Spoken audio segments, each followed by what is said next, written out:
What you think about when you're born into a fire? Let them burn it out. Sell them to the richest buyer. They wanna let the world decay.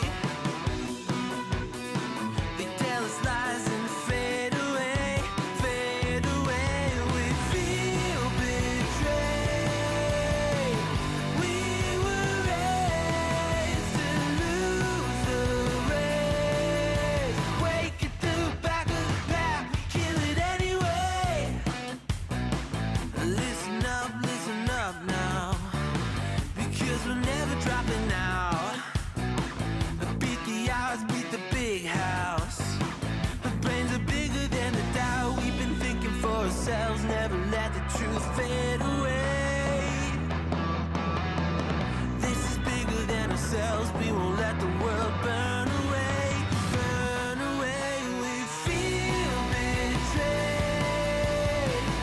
We were raised to lose the race. Wake at the back of the pack, kill it anyway. To blame, haters face the world's mistakes. Wake at the back of the pack, kill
I'm about to get there. Hold on. Let me start the Facebook.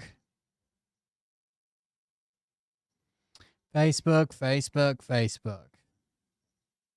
It's always screwing me over. What's everybody doing? Welcome. Come on, Facebook. What are you doing? It takes so long for it to show up on my Facebook page that I'm live so I can share it. Like, that's ridiculous. All right, there it goes. Give me just a second.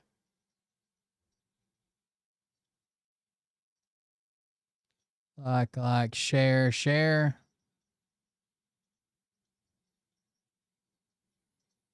Then like and share here.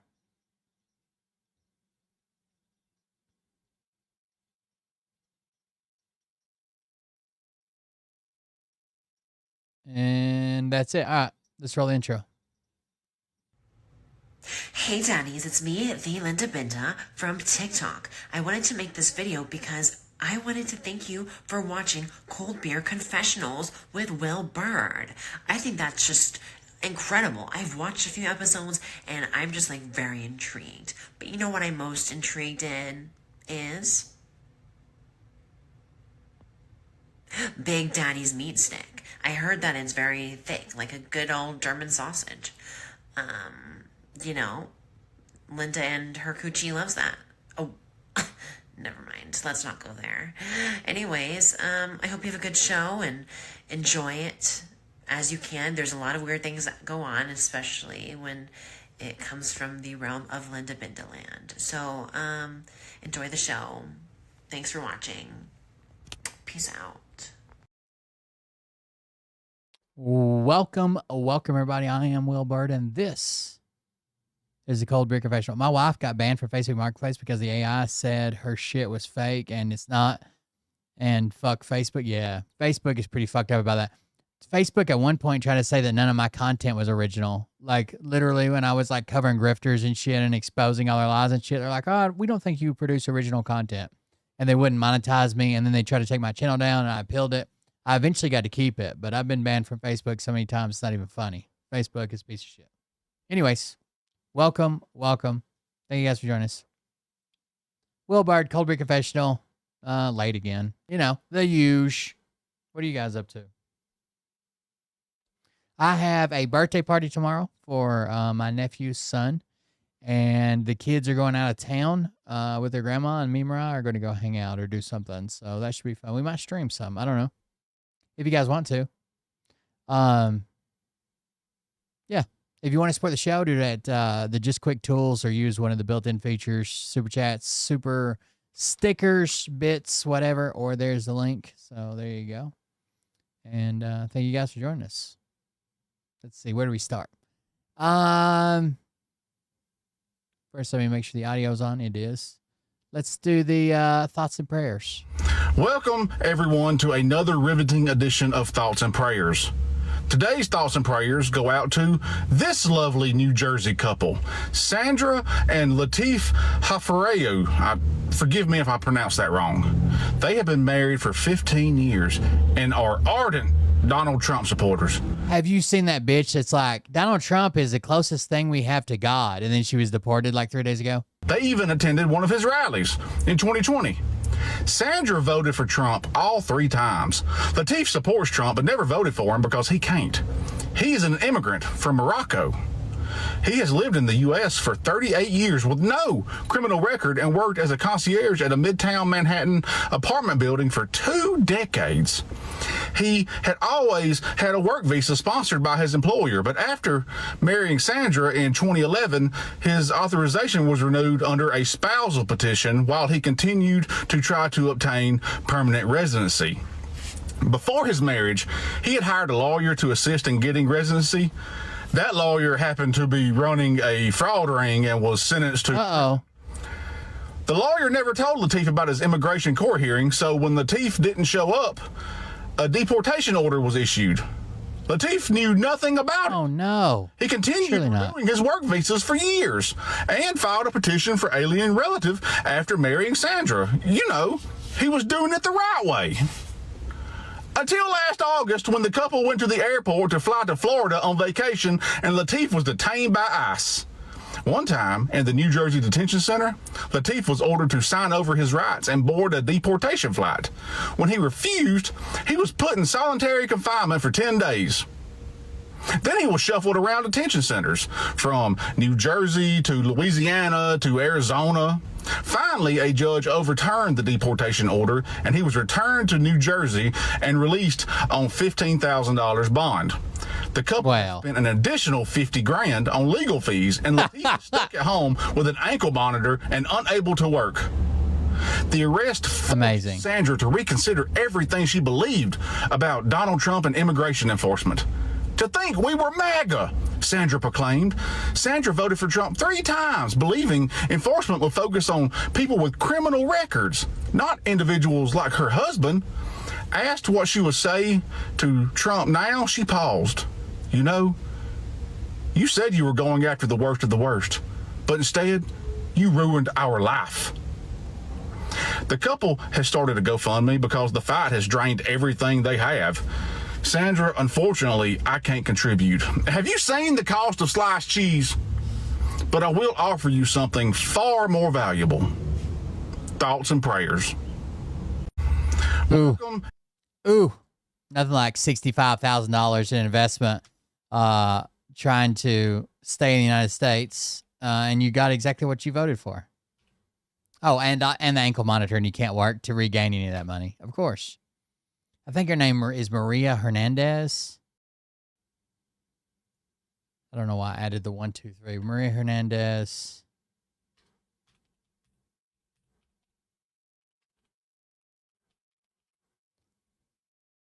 I wish I wanted to find the video of her. I think this is her.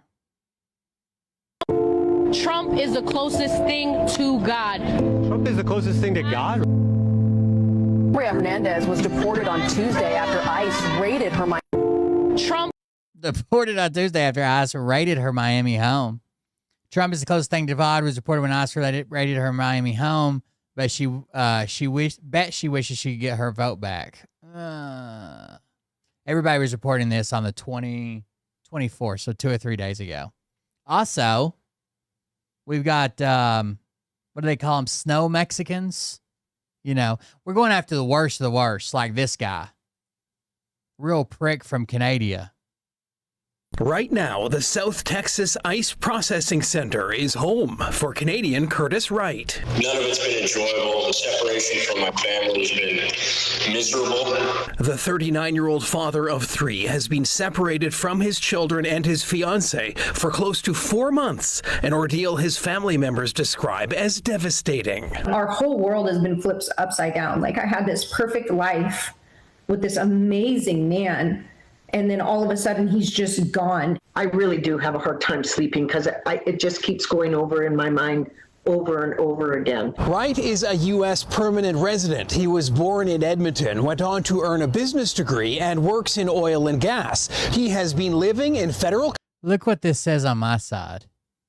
Schadenfreude pillow turquoise hot chocolate pillow turquoise hot chocolate pillow turquoise hot chocolate pillow turquoise hot chocolate. I love it. I wonder if it'll do, hold on.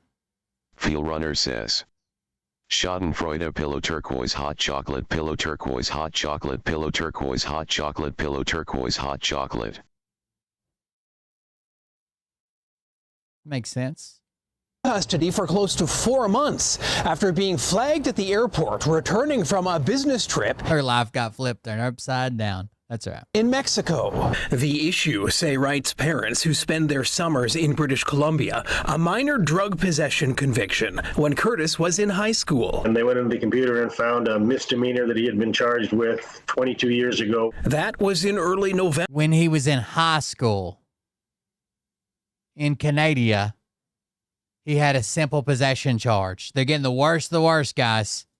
Since then, the family describes never-ending delays. He doesn't even want to fucking live here. He works here. While Wright navigates conditions he calls abysmal. The food is horrendous. It's something I don't think my dog would take a second sniff at. I don't drink water from here without boiling it first.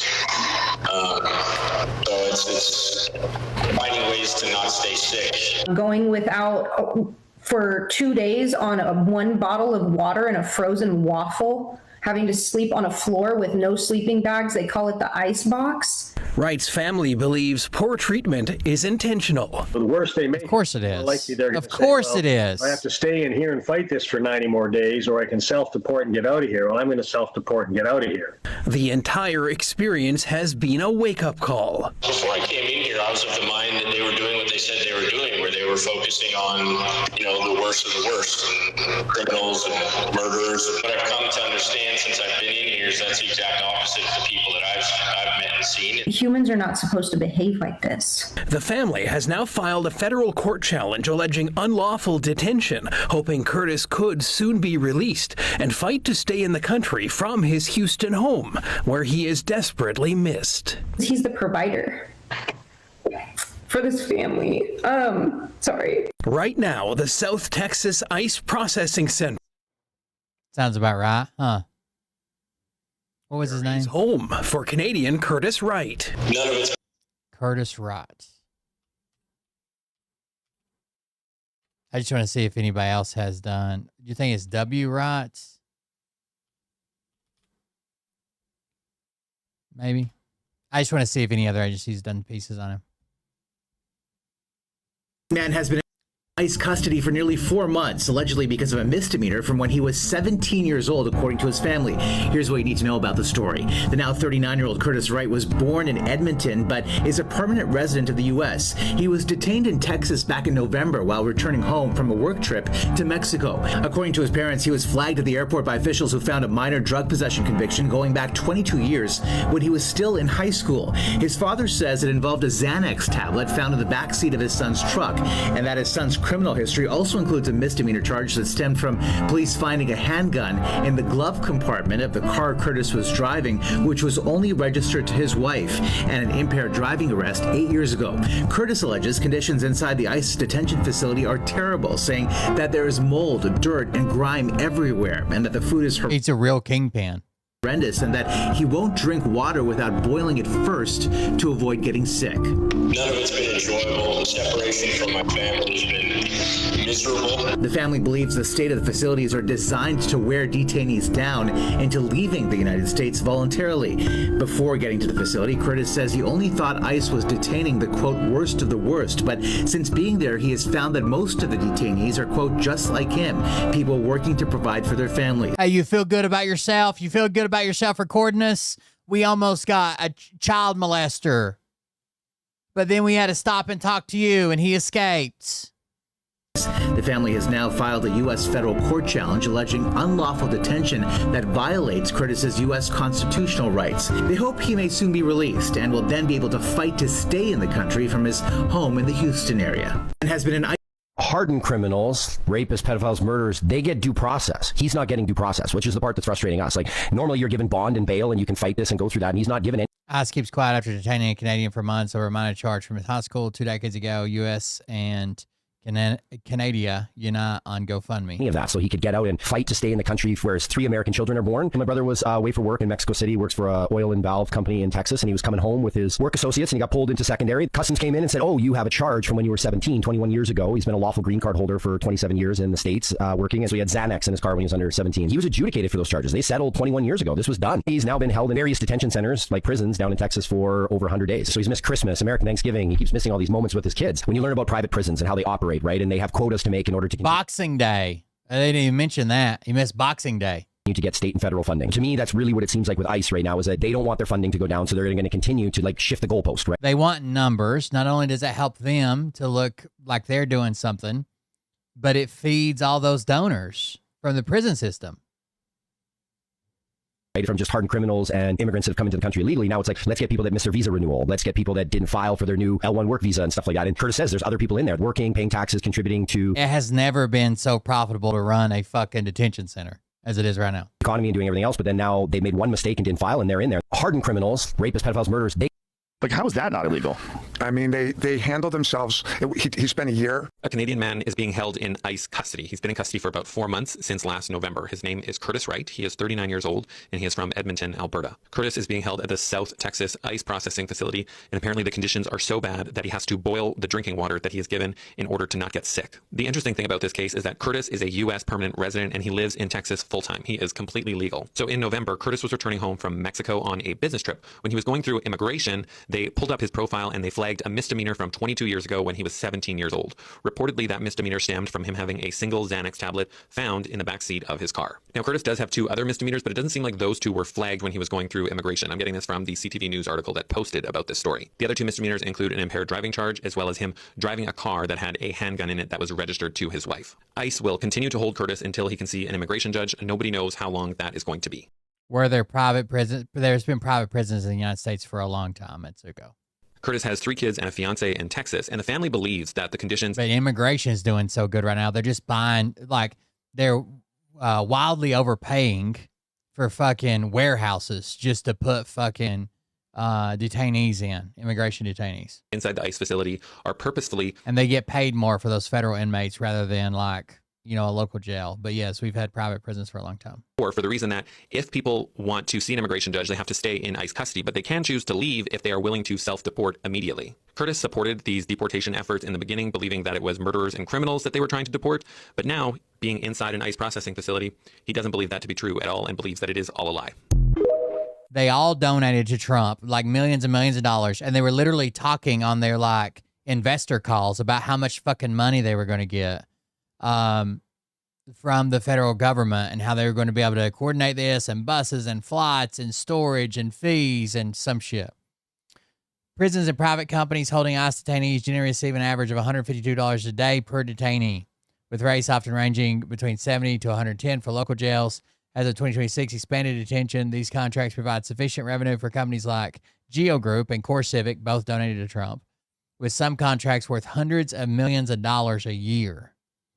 Doesn't sound like a lot, but when they're spending like $6 a day to keep them, right, and they're getting paid $100, and then you multiply that by thousands and thousands and thousands and thousands of people. Yes, of course they. I think they said he worked in like oil and gas valves and pumps and shit. Which is where the first place I heard the story was something about that, because I used to work in oil and gas and power plants and shit. It's what got my attention. How the ICE budget boom is changing immigration detention. Last year, a multi-billion-dollar funding package has allowed the government to put more immigrants behind bars, often in worse conditions with little oversight.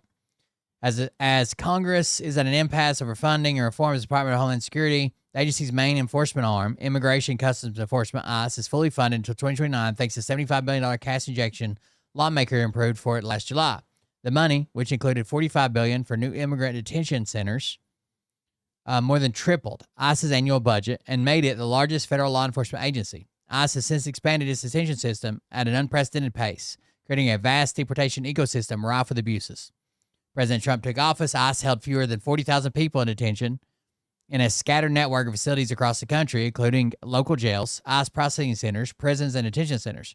Today, that number has ballooned to 70,000, the highest ever, and the agency appears to be on track to hold more than 100,000 new detention beds by November 30th. To justify this massive infrastructure, the Trump administration has shifted away from historical approaches to immigration detention by putting more immigrants behind bars and rapidly expanding detention capacity through private contracts and investments in its own infrastructure. At the same time, it is finding new ways to evade oversight, leading to greater risk in health and safety in the people in the government's custody. Unprecedented resources have made it possible for DHS to treat all immigrants without lawful status as equally subject to mandatory detention and deportation, regardless of whether they have criminal records or are considered a flight risk. So like every other administration has basically, like, if you're not some type of violent criminal or like some type of hardened criminal or multiple charges or something like that, they basically just give you a court date and tell you to come back, keep track of you. They're arresting everybody. And then Trump is just signing executive orders that makes thousands and thousands of people illegal overnight. This includes some 1.6 million people who were in the country legally, but suddenly had their TPS, temporary protected status, revoked. At 1.6 million, all here legally, Trump revoked their protected status. Previous administration prioritized detaining unlawful immigrants with criminal records while releasing most others pending a court hearing. Today, however, 74% of those ICE detention facilities have no criminal record at all in any country, and many of the remainder have nothing in the records more serious or violent than a speeding ticket. The federal government outsources the procurement of goods, services, and construction. Oh, yeah, I forgot about that. Think about the supply contracts. Think about the food vendors and the fucking janitorial staff. Everybody's getting a contract for this shit. Outsources the procurement of goods, all the services inside the facility, and construction projects to more than 100,000 companies every year. Contractors typically respond to requests for proposals and compete against one another based on price. So this is how we bid out contracts. You don't have to be the lowest bid, but you need to be one of the lower bids with a good track record, okay? The process provides transparency and fairness in addition to ensuring the government does not waste taxpayer dollars. Trump's declaration of a border emergency has allowed ICE to largely stop using any competitive bid processes and instead award no-bid contracts to massive private prison contractors CoreCivic and Geo Group. It has expanded existing detention contracts, such as for the Delaney Hall facility in Newark, New Jersey, and the Dilley Immigration Processing Center in Dilley, Texas, and established new contracts. I was like a ninja. Thank you very much. Deportations are all a grift. Like every single thing he does, only cares about money. That's true. Thank you very much for the donation, $19.99. I appreciate it. And the donation last night. I appreciate that.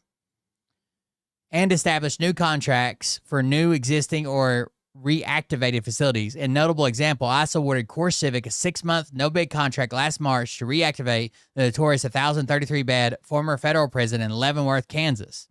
In September, ICE issued CoreCivic a 24-month contract for that facility and a California facility that is expected to bring the contractor approximately $60 million this year. No bids, no proposals, okay, you open that prison and we'll give you $25 million. Okay, now you run that prison and this prison for a year and we'll give you $60 million. Like, it doesn't fucking matter.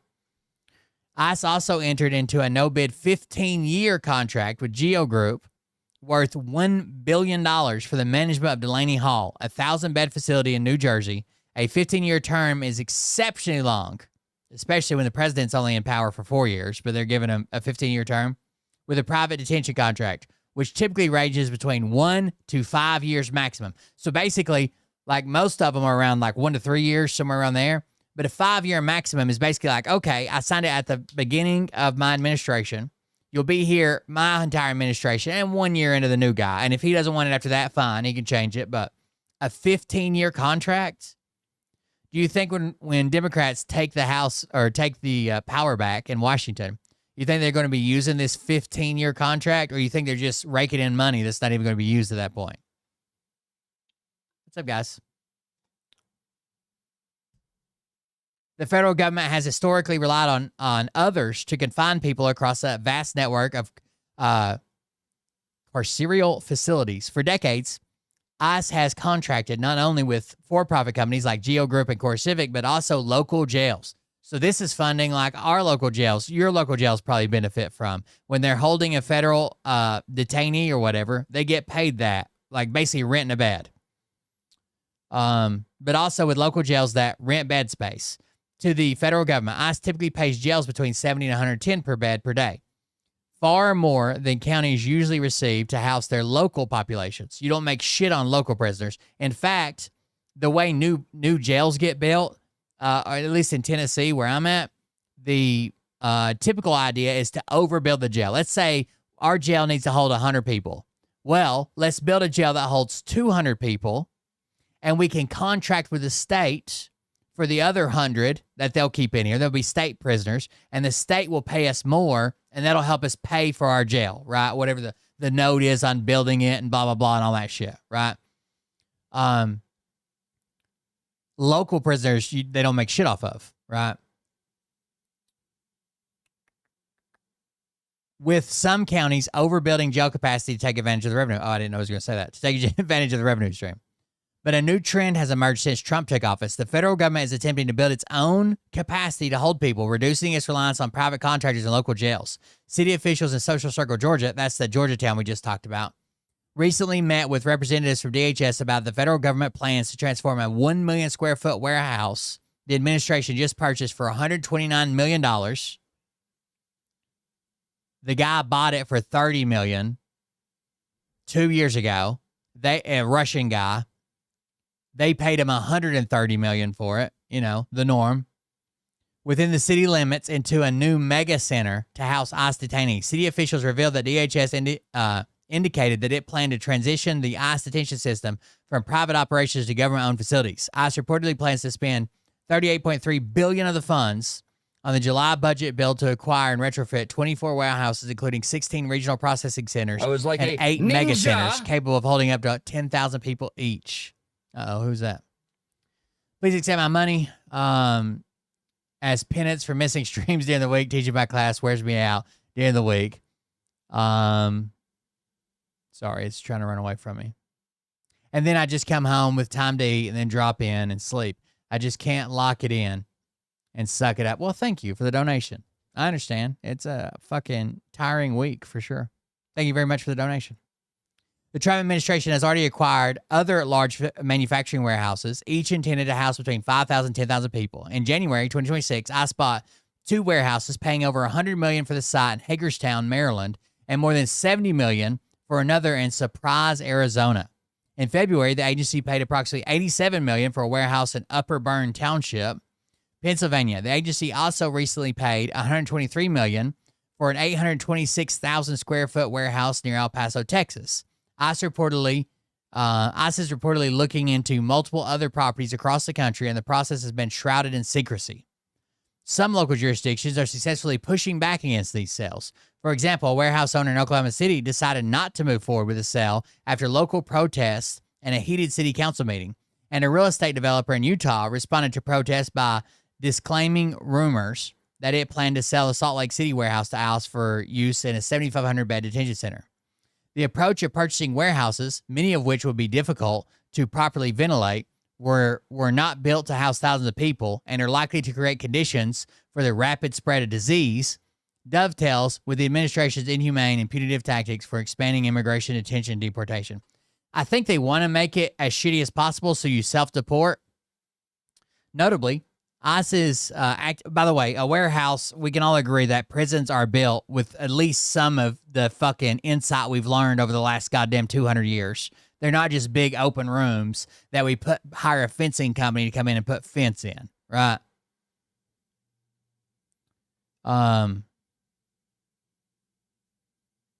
Notably, ICE acting director Todd Lyons said at a conference in April 2025, we need to get better at treating deportation like a business, like Amazon Prime, but with human beings. That's an exact quote from Todd Lyons. Another likely reason for the federal government's push to own these warehouses is to potentially try to claim federal immunity from local zoning restrictions and local oversight rules in the event of legal challenges from the communities. Also, they won't pay any taxes. ICE is also managing ad hoc tent encampments at military bases. One of these massive makeshift detention centers was set up in less than 2 months in 2025 at the Fort Bliss U.S. Army base in El Paso, Texas, on a site formerly used as an internment camp for Japanese Americans during World War II. It now holds more than 3,000 people in 3 large tents and can expand to hold 2,000 more when additional tents are erected.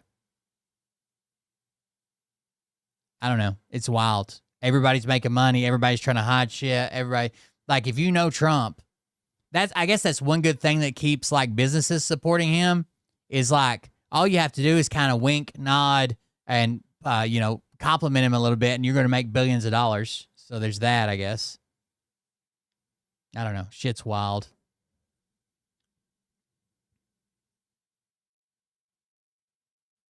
Somebody hacked the FBI's New York office in 2023 and gained access to files relating to the Epstein investigation. And as a result of this attack, 100 terabytes of data was lost. This is a draft sworn declaration from an FBI agent describing the events that took place on this day. He says at 7:40 a.m. I logged into my computer and a text file popped up that said part of my network had been compromised. No. Hold on. It's not a reopened camp. Most of those camps are destroyed. It is on the piece of property where that camp used to be. I've been to a place called Camp Shelby, Mississippi. which was used as an internment camp for fucking Germans and Nazis at one time. And down there's a big area from aerial maps. You can look at it where it looks like they carved a giant swastika like into the woods.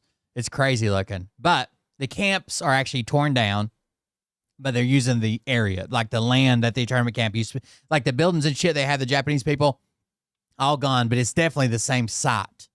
To contact. He tried to remove the potential threat, but he noticed his administrative privileges had been removed. This is not good at all. At around 3:30 p.m., several hours later, they located the log. Who the fuck was hacking the Epstein files and just running circles around for the FBI? And then the FBI agent's like, how do I recover these files? They're like, I don't know, just Google it. Files and began looking through them. That's when they noticed strange IP activity that took place yesterday from 2 IP addresses. The activity included looking through certain files. I know it's not that much better. I just wanted to be clear. It's still fucking horrible.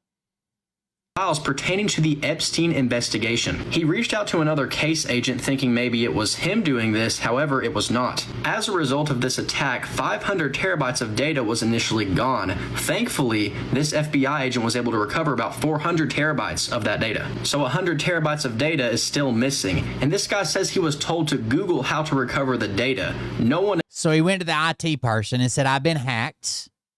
They stole 500 terabytes of data from us. I can't find it. It's the Epstein files. What should I do? And the tech person said, just Google it. I don't know. Else tried to help us. The agent went on to say his team was not able to identify the computer that hacked them, but it had to have accessed our network either by being plugged into the network or by possibly telnetting in virtually. The worst part about all of this, the outcome of the FBI's internal investigation on this hack is unclear. 100 terabytes of data is gone, and we've been given no explanation. To put that into perspective, all of the Epstein files the DOJ has publicly released equates to about 300 gigabytes. Somebody hacked the FBI's New York office in 2023 and gained access to files relating to the Epstein investigation. And as a result of this attack, 100 terabytes, bro. That's more than they've released by orders of magnitude already. Fucking insane. In 2023. I know how Trump can win the. It almost sounds like a foreign government, right? It's very complex. Even if they did recover the data, they weren't planning on releasing it in 2023, right? No, there wasn't as big as a call to release it in 2023. And what foreign government has that data now? Terms. It's simple. All we have to do is roll the tape from the State of the Union, where Donald Trump said, stand and applaud if you believe that American citizens should be valued over illegal aliens. And then we cut to the video of every single Democrat sitting on their butt. All we have to do now in an ad is say Democrats are for illegal aliens and Donald Trump is for you, the American citizen. Hi, Brylan. Someone was posting about this on Facebook, and I actually got banned from the group from this, but I know the guy saw it because he responded to it. He said, what kind of sick, demented people is the left that they won't even stand up when we're honoring our military or somebody that's lost a child or blah, blah, blah. And I responded back and I said, imagine someone rapes a kid that you know, or murders your brother-in-law, or destroys your family by taking one of the family members of your sister's husband, your brother-in-law, takes them and moves them to a different country and tells them they can never come back. And then when you go to talk to that person, he says, but wait. I was in the military, and so were these friends of mine. What? You're just going to be like, oh, hell, I didn't know, man. Good on you for raping my daughter. Like, what the fuck did you expect them to do? I see that you've been really struggling trying to take over for Charlie Kirk, but on the bright side, it's very amusing to watch. Now, Brylan, I'm sure you've read the entire cover of the Trump Bible from top to bottom, but if you ever actually open up the book, you might just stumble upon a little old passage that I like to call Leviticus 19:33. When a foreigner resides among you in your land, do not mistreat them. The foreigner residing among you must be treated as your native born. Love them as yourself, for you were foreigners in Egypt. I am the Lord your God. So, Brylan, if you're wondering why the Democrats weren't standing up and clapping like seals all night for Daddy Trump like the Republicans were, perhaps it's because they're just a little bit more Christian than you guys are. Now, I don't know why conservatives don't follow any of Jesus's teachings about loving one another. Well, psych. I do know why, Brylan. It's because you guys don't worship Jesus Christ. You guys worship Donald Trump. So maybe Republicans need to do a little soul searching and perhaps... You think you would forgive somebody for fucking every goddamn shit thing up in your fucking life and killing people that you love and deporting people that you love and raping fucking children or being friends with the guy that rapes all the fucking children just because they're like, hey, you know, I was in the military, right? Like I used to serve in the military. Like what the fuck? Pray a little bit harder, especially when the midterms come rolling around, because you guys are going to get absolutely crushed. Okay? All right. Okay, good luck. I know how Trump can win the midterms. Fucking losers. I want to show you a video, then I want to talk about Tennessee. So check out this video. Do I think this will work? I have no idea, but here we go. I am your fake Republican candidate for Congressional District 14. Fake. I am your fake Republican candidate. This is North Carolina for Congressional District 14 of North Carolina. Your fake Republican candidate. I am your fake Republican candidate for Congressional District 14. Fake Republican. You heard that right. Fake because she's a lifelong Democrat. I'm running as a Republican because this district is gerrymandered. Gerrymandering is when voting maps are adjusted to include specific voters in the hopes of helping one party over another. Barr says in her case it's favoring Republicans. So she's running to be the Republican candidate. While North Carolina has a long history of gerrymandering by both Republicans and Democrats, it's not unique to this state. Texas has redrawn its maps in a bid to help Republicans. California, in response, came up with a redistricting plan to try to help Democrats. All of it. I hate all of it. I think we should have fair voting maps everywhere. Barr is testing an out-of-the-box approach to what she views as a broken system. We have talked a lot about needing to do things differently, and this is one way we can try something new, something different, and see if it works. Voters have until March 3rd to decide who they want their Republican candidate to be for the midterm elections.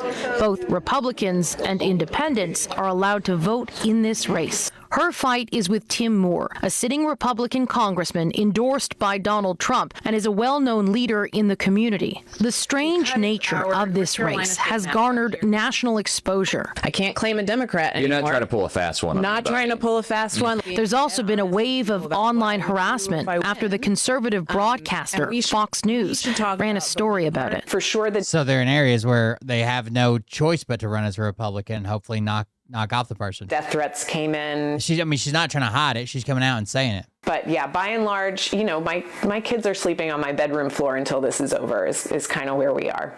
That's pretty scary. Yeah. Does that change your mind about doing this at all? If I'm going to continue to live in this country, which I would like to do, I need to be working to make a country my kids can grow up in, and that's not where I am right now. Republican organizers in this community have declared they are not worried about losing this race.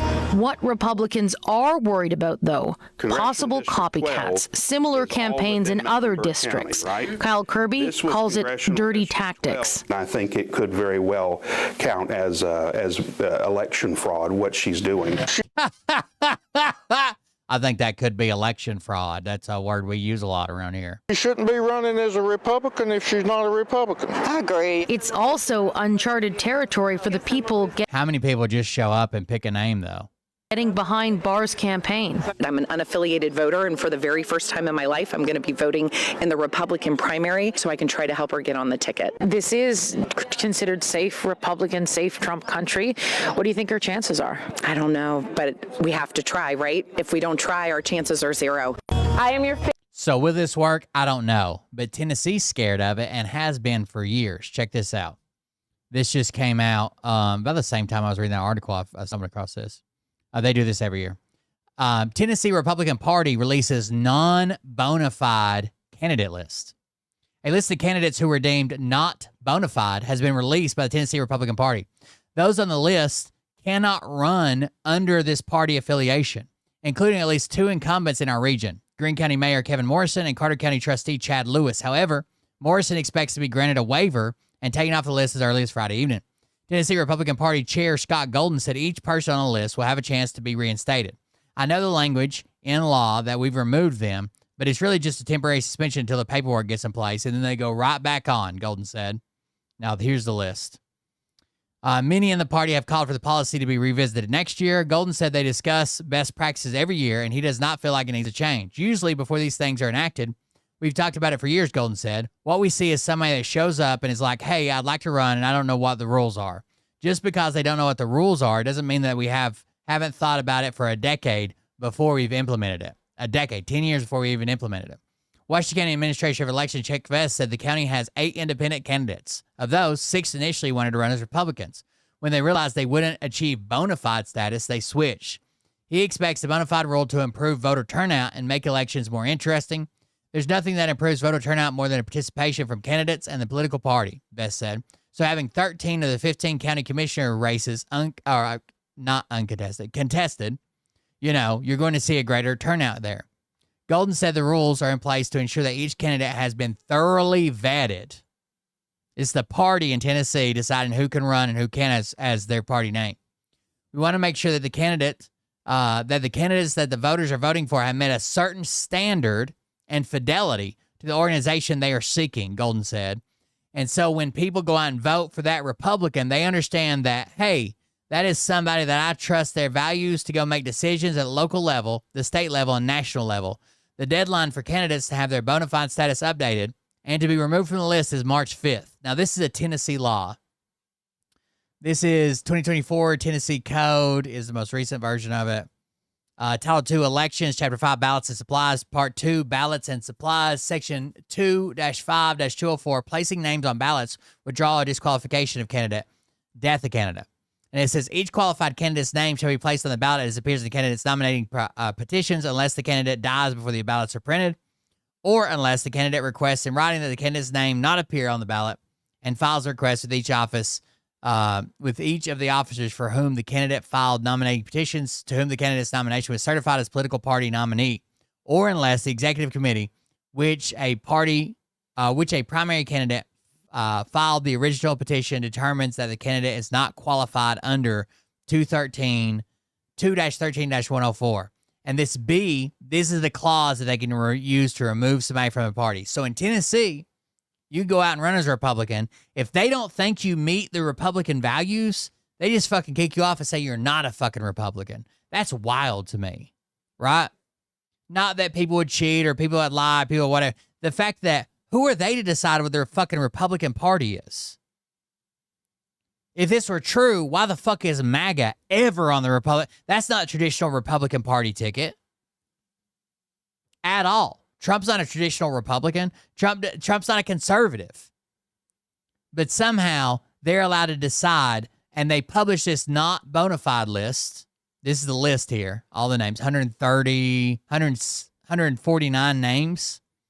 And all these people have to fill out paperwork and justification for why they are really Republicans, or their name will stay on this list, and they will not be allowed to run with an R beside their name.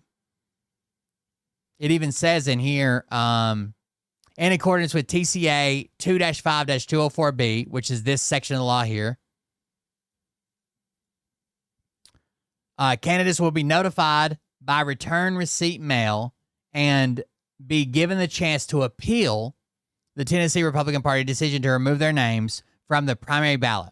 Upon appeal, each candidate will be afforded the opportunity to present the necessary information to restore them to the primary ballot by August 6, 2026. Thank you for your service to Tennessee, and I appreciate your office's professionalism. I look forward to corresponding again with updates throughout this process. Should you need me, feel free to email. So the chair of the Tennessee Republican Party and the board that is the Tennessee Republican Party can just kick anybody off they want, and they've got to prove that they are a Republican. Or run as an independent or run as something else, I guess. It's wild to me, but whatever. Seems pretty insane. Maybe it's just me. I think it's fucking crazy, to be honest with you. None of this, I guess. So in all likelihood, the gas prices that we saw in 2025 will actually be the lowest gas prices of the entire Donald Trump administration. We are at a point now where oil production in the United States is falling fairly quickly. It's fallen by 200,000 barrels a day over the last couple of months, and we're becoming more and more dependent on foreign oil as the days go by. And investment in the United States has chilled. And honestly, even the reason they're doing that is someone like when you have like a commissioner race or whatever, and you're in a super Republican area, you probably don't know all fucking 16 people on the ballot. But if they got an R by their name, you just get the vote, especially if like it's in alphabetical order and you're at the top for some reason or whatever. You got an R by your name, you just get the vote. And they're scared of that someone slips in that doesn't support the establishment Republican Party. A conflict with Iran may not change that because oil companies in the United States simply don't trust that it would last long enough to keep prices high long enough. Personally, I think the U.S. oil and gas industry is at the beginning of So gas may be at the lowest it's going to get, and then we may just be fucking done with dropping gas prices, maybe rising gas prices. Phase of a long-term decline, or at least very flat period, no growth really. This is historical oil and gas investments in the United States. This is the amount of money that oil... It's almost like we're closing a shit ton of rigs, and no one's investing money into U.S. oil and gas. What was that? What was that slogan they had? Something about drilling a baby. And gas companies invested in this country over the last 15 years or so. And as you can see, we peaked up here at $350 billion in 1 year. This was a huge oil crash prompted by OPEC.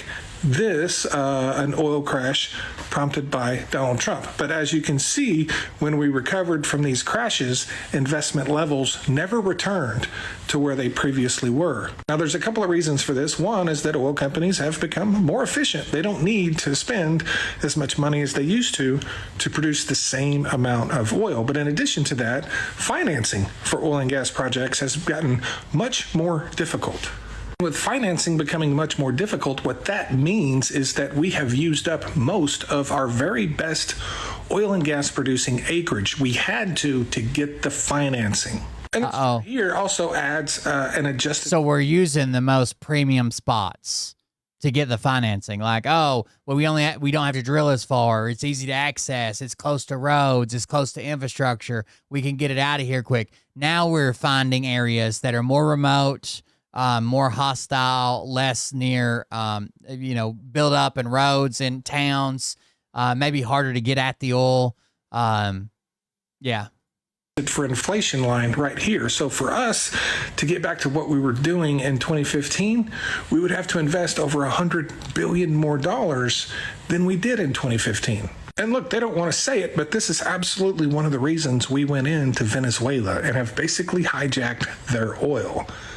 They can't say that because they run around screaming, drill, baby, drill, even though that's not a thing.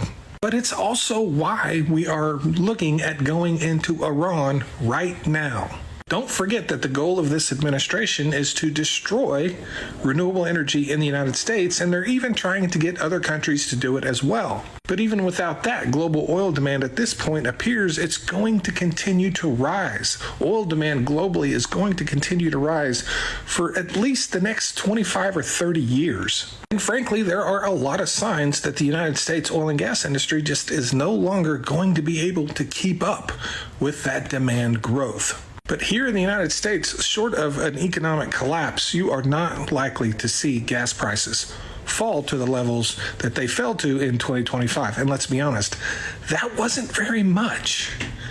But that's about as good as it's going to get unless of an economic collapse. Thanks. So in all likelihood, I want to see what else he covered recently. So the other day, my wife snuck up on me. Actually, it was just yesterday. She snuck up on me, and she sat this in my lap. Yes. And she said, "Can we have it? Can we have it?" Because, look at it. So I posted that picture on the internet. I get it. People, I said, "Hey, my wife wants to know if we can have this. What do I say?" As a joke. Because who doesn't want this? And of course, this being the internet, here come the hateful comments. Like this one from Rose. Does she also ask permission to go to the bathroom? That's ridiculous. If she can. Rose, I bet your husband is just so happy to have you in his life. And not that it's any of your damn business, but my wife doesn't have to ask me for anything. She's one of the most independent women I've ever met in my life. And marriage is a partnership. And when you respect your partner, you ask them certain things, even if they don't expect. Internet always wins. Her things that I know I don't need to ask. I just do it out of respect, and so does she. Because taking care of another dog, because we already had 2 of those, is a responsibility everyone in the house has to bear. And do you know who thought this comment was even dumber than me? My wife. But she's not as exposed to all the idiots on the internet as I am. Hey, you want to know what an Alabama power bill looks like? That's budget. God damn. It's absolutely ridiculous. Budget billing is a joke in itself, supposed to help you, and all they do is make it almost impossible to pay. Actual bill was $350. Brand new mini split units, and don't even use them to heat the house. We use propane. Something's got to give somewhere because it's hard when you have to decide if you're buying groceries. Dude, I heard the saddest fucking C-SPAN call. I'll see if I can find it for you guys. It's fucked up. What a great opportunity to talk about something called the energy burden. Basically, it's the percentage of your income spent on home energy bills. So seeing this bill from Alabama, of course, made me think of the energy burden. You see, people often want to talk about utility bills. Wait. What matters is the burden. I have a question for chat, and I need you to explain it to me like I'm a child, okay?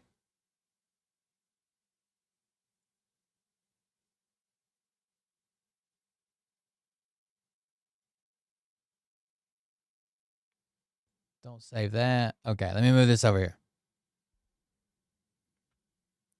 Okay.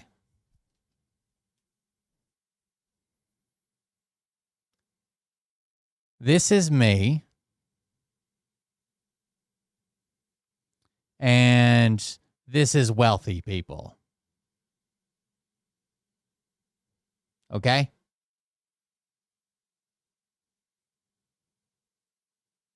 Now,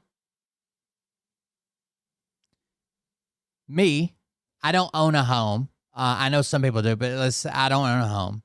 But I have very, very few, let's put assets.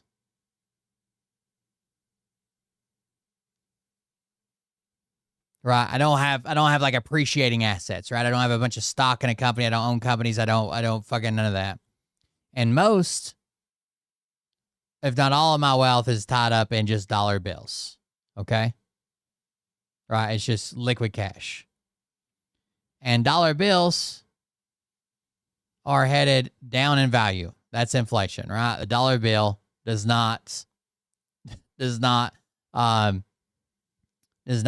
getting better, right? It's not getting more power to buy, right? This is all fucking headed downhill. Now, wealthy people typically don't have a whole lot of cash, right? We've seen how they finance, how they take out loans, interest-free loans against bonds or whatever. But they have a shit ton of assets, right? They have shares, they own businesses, they take out loans against these assets, against their shares or whatever. And if this dollar value is going down, then their assets have to be going through the fucking roof, right? Because if I hold a stock of something and the company's doing well, and now $1 is worth 50 cents of what it used to be, but my stock's still worth $1, those assets are always driven up, okay? Like they're just making more and more and more and more and more and more and more and more money, right? Holding whatever, maybe it's property, maybe it's I'm not talking about somebody that owns a single family home, right? But I'm talking about people that own like fucking apartment complexes and fucking Twitter and goddamn industrial complexes and shit. Someone explained to me short of some type of giant fucking wealth tax on this side, right? Some type of tax to feed money back over to this side. What happens? Like my money is going to keep going down due to inflation. Inflation never stops, right? My money's going to keep going. I'll never be able to be this, right? To where 90% of my wealth is tied up in assets. my money keeps getting worth less and less. Their assets keep getting valued higher and higher, and they keep borrowing against them and hoarding them and creating more and more and more assets. Like, what is the plan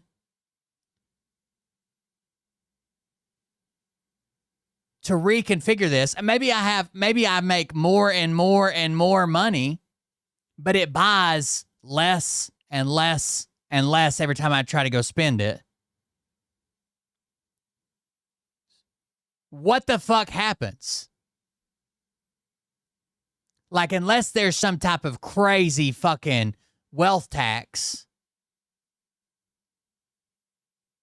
on these people, it will eventually be to where I can't afford to feed or live. And these people are going to be like, well, I hold 2 million shares in the Mars Corporation.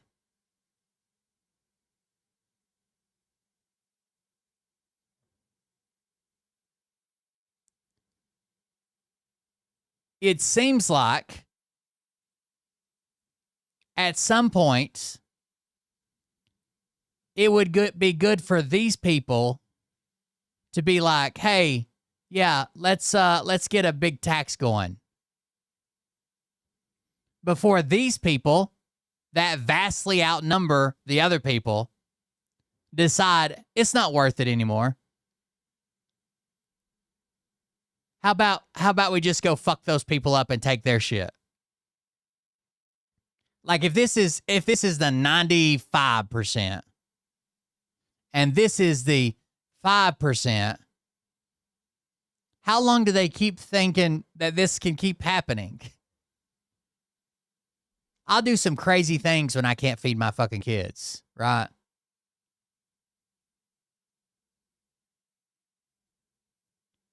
I was just thinking about this randomly because, okay, let's keep it as simple as possible.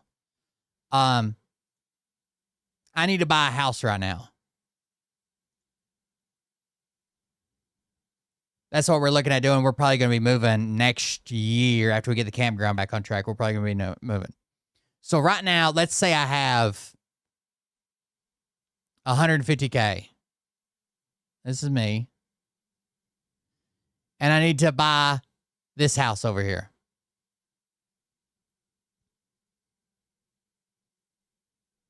And this house is $150K. Right? That's perfect. But now I can't buy this house, or let's say I need to save up this $150K, okay? So I can't buy this house or for 5 years. My wages, so my dollars are staying relatively the same, right? There's no giant influx of cash. I'm not getting suddenly making a shit ton more or whatever. And it takes me 5 years to save up for this house. My dollars are coming in just the same. I'm saving. I'm doing whatever I can. I'm not eating fucking avocado toast or whatever the fucking boomers are talking about. And then I go to buy this house, but the whole time that my dollar value was going down, right? My value was going down and down and down and down. My purchasing power, you could say it's only worth $100K now. Or you could say that the house now on the market is setting at $250K. Like, how do we ever fucking catch up? What's the plan? I could understand if 90% of my fucking 90% of my wealth was tied up in assets that just appreciate and appreciate and appreciate and appreciate and appreciate and appreciate and appreciate. And I was going to the bank and being like, I'll just live off the interest. But what the I don't fucking understand what the plan is.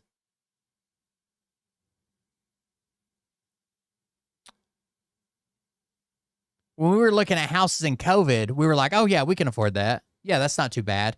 Like, we'll keep looking, or before COVID, we're like, yeah, we'll keep looking. That's not horrible. Like, we can do that. We'll figure it out. It's not so bad. We'll get there. That's payments that we can make. And then COVID hit. No one started making a shit ton of fucking money, right? It's not like COVID hit and my income tripled, but housing prices did. Housing prices fucking tripled.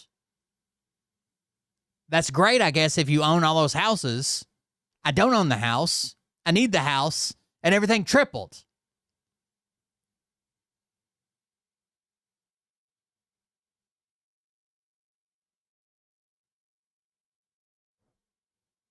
I don't know. Fucking wild. Depressing. What is it as a percentage of your income? Where the energy burden is highest, it's where people can least afford to pay the energy bills they get. And it just so happens Alabama is the third worst in the country. Yeah, right behind Mississippi and Louisiana. And just in front of Arkansas and Oklahoma. It's like, would you rather live in a red state and make 40 grand a year and pay $800 for electricity, or would you? I think COVID was like blatant because everything skyrocketed so quick under COVID. Housing and groceries and everything. And it never came back down. But it's been doing that forever, right? It seems like the worst thing you can do is keep a bunch of money in your fucking bank account. Because by the time you're ready to fucking spend it, the fuck's it worth? Would you rather live in a blue state and make 100 grand a year and pay just an extra $100 for electricity, basically? And now you have the 5 states with the lowest energy burden. Congratulations, you did get a red state in there. Utah, Colorado, Washington, California, and Massachusetts. I've been told affordability is a really big word. Thanks. Materials are expensive, but I don't understand how it relates to houses that are already fucking built. Other than, like, I guess the replacement cost. I don't know. Well, you learn something every day, and now we have finally found something that pisses off Republicans. It's when Democrats don't stand up for Donald Trump. Yeah, American citizens getting shot in the face, arrested, drug out of work, deported, all that, put in prisons. No problem. The whole country being run by a bunch of rich pedophiles. So far, you guys are my plan, okay? So here's what we need to do. We need to recruit several thousand viewers so I can buy a house. In fact, if we recruit several thousand viewers, I'll buy a whole goddamn compound. And then when it's your turn, and you're like, I can't afford housing, we'll put you somewhere on the compound. Who aren't held accountable for anything they do? No worries. It'll be fine. The president suing us for $10 billion. He deserves it. Invading a nation, stealing their oil, and putting it in an account that the president runs. No problem. Having to choose between food and electricity. Give it some time. Give it some time. Eat less. And now possibly declaring an emergency so the federal government can take over the midterm elections. No problem. He's trustworthy. How exhausting must it be, constantly making excuses for someone? All because you cannot admit what a dumbass you are. Yeah. Thanks. Well, you learn something every day, and now we have finally found something that pisses off Republicans. It's when Democrats don't stand up for Donald Trump. Yeah. Yeah, American citizens getting shot in the face. So start sharing, okay? Start sharing something. I'm going to need a house eventually. Well, not even eventually. Next year, I'm going to need a house. So let's do this thing. Let's do it.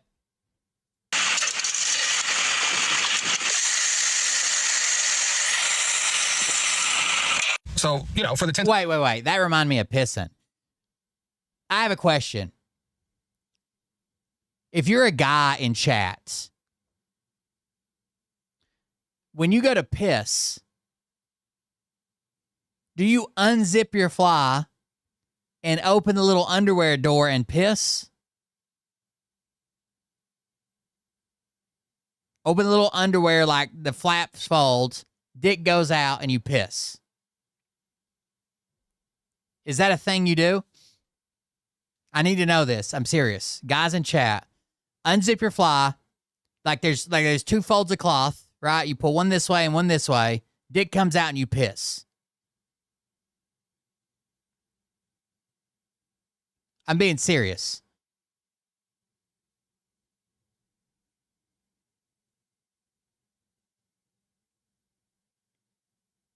Because I just found out that 80% of fucking males apparently don't do that.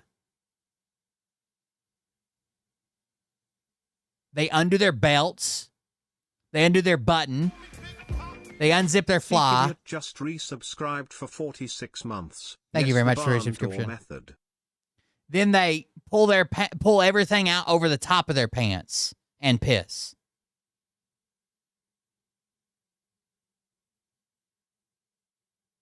It's very funny to say, I'm being serious. It's very funny to say, like, I drop my pants and show my whole ass. I'm honestly serious about the question. That's wild to me. I didn't know 80% of people were all pissing over the top.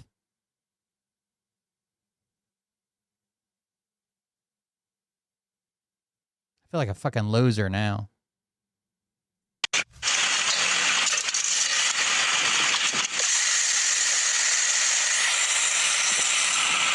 So, for the tens of thousands of people on the internet that don't think that's an oil well for some reason, that's absolutely an oil well, and that is oil and water that's coming out of that baler. And based on what I'm seeing here, this is probably... Yeah, that's what it's all there for. That's why you have a little piss door. That's why you have a zipper. I'm damn sure I ain't undoing my belt and fucking unbutton. Like, I guess the only time I would try to go over the top is if I had like a fucking button fly. I don't know. That seems wild to me. Early 1900s. This right here is a baler. It goes down. It's got a little flapper there in the bottom of it. When it makes contact with the fluid, it opens up, fills up. That looks like a 4-inch baler. Could be 5-inch, but it fills up that whole baler. When they pick up on it, that valve closes and come out of the hole. They set it down. Sweatpants. Yeah. People were making sweatpants. I always go over the top. You're right. Fun of these guys, and what they don't realize is this is still a very common practice right here in the United States.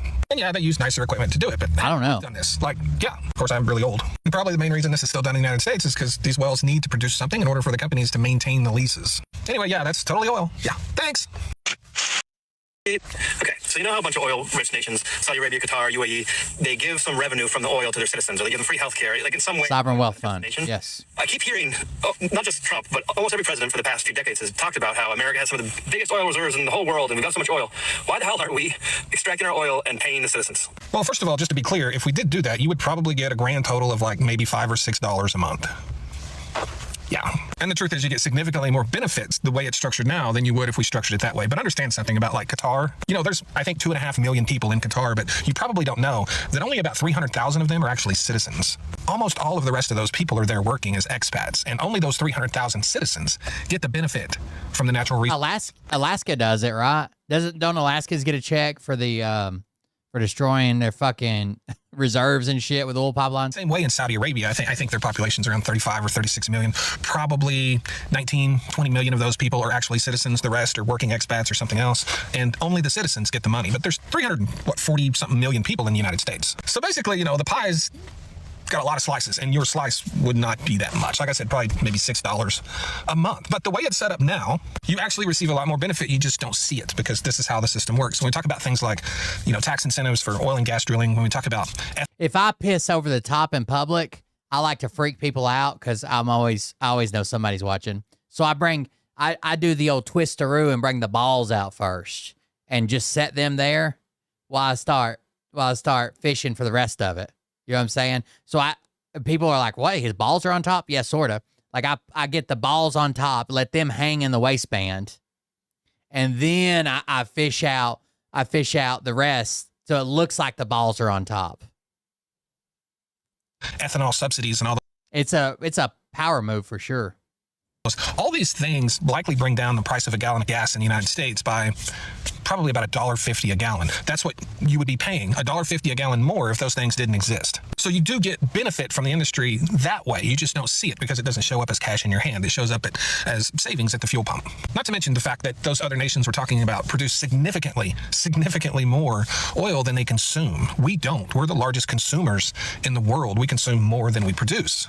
In addition to that, only about a fourth of all of the oil production in the United States actually occurs on federal lands. The rest of it is privately held lands, privately held minerals, held by people or corporations. It's been that way since before the gold rush. If you think back to the gold rush, what were people doing? They were going out and they were finding a place to stake a claim. You know what that claim was? That was their ownership of that land, including the minerals. And once you own something, you can sell it. So our share or whatever of these, oil royalties that many times, especially when oil prices are low, would probably cost more money to distribute than it would even be in such a small amount. I told everybody that you were in my retirement plan and we lost 4 viewers. You guys are it. You guys are my emergency plan. I don't know what else I'm going to do. We need thousands of people watching. I'm out. Fuck this guy. So this is something I really hadn't planned on talking about at all, but I want to give sort of an alternative view of the Democratic response to the state. All right, we watched that one already. All right, check this out. This is sad as fuck. C-SPAN.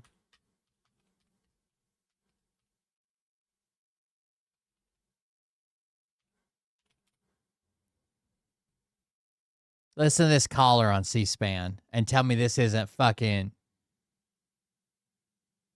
depressing as hell. I'm 65 years old. I'm legally blind. I'm on disability.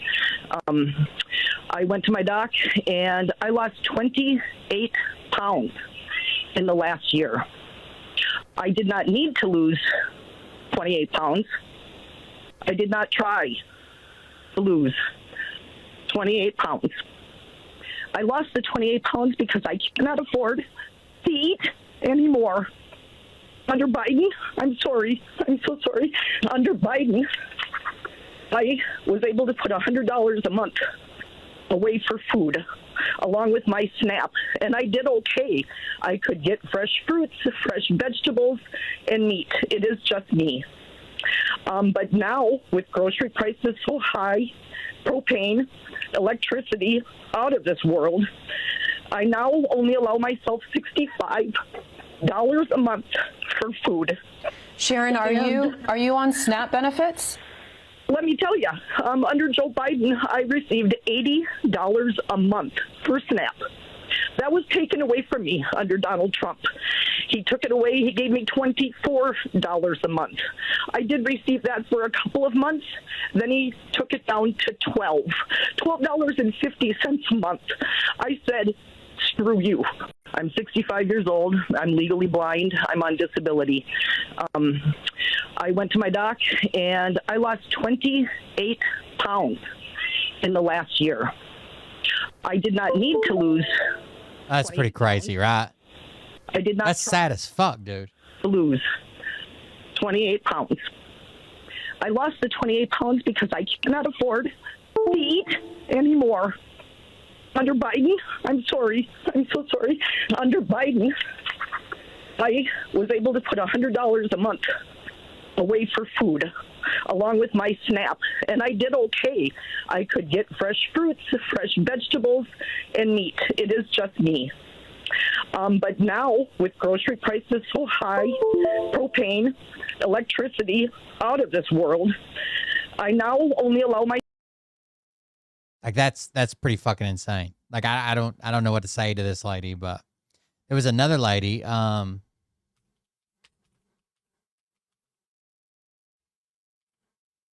got the 67-year-old woman looking for a job. This woman, 84-year-old seeking a job to repay $8,000 of SNAP benefits after the state made an error and gave them to her. Next month, Jerilee King will turn 85 years old. But before she can blow out her candles, she says she'll have to brush up her resume. And hopefully they'll be hiring old ladies at that point. To no fault of her own, King now owes the state thousands of dollars. And we aren't just taking her word for it. The Department of Health and Human Services. Yeah, I hope somebody recognizes that lady and helps her out. I mean, I would if I knew who she was. Admitted it in writing. We have made an error. Back in 2021, the state told King she qualified for SNAP benefits, also known as food stamp. We ought to have a program to where if you're elderly, 65 or older, you ought to just get fucking SNAP, right? As long as you're below some type of threshold you've made in your life. Like if you don't have fucking hundreds of thousands of dollars in the bank, you ought to just get fucking a few $100s a month to make sure you eat something. For 3.5 years, she received between $112 and $348 a month, according to her SNAP monthly accounting statement. As a widow living alone on her Social Security. Now, she didn't lie. She didn't falsify records. She didn't do anything. She gave them all the information. They said, "Yep, you get it." They gave it to her, and now they're trying to make her pay it all back in a lump sum. Check of about $1,300 a month. She says it was a great help. It made a big difference. It sure did. I didn't have to worry. I knew that I had enough to sustain me. The worry started last year when the benefits just stopped. Then a few months later, the Y arrived in the mail. The state says it realized she actually never qualified for the benefits in the first place. Quote, "The agency failed to input the correct resource amount, causing the household to receive SNAP benefits they were not eligible for."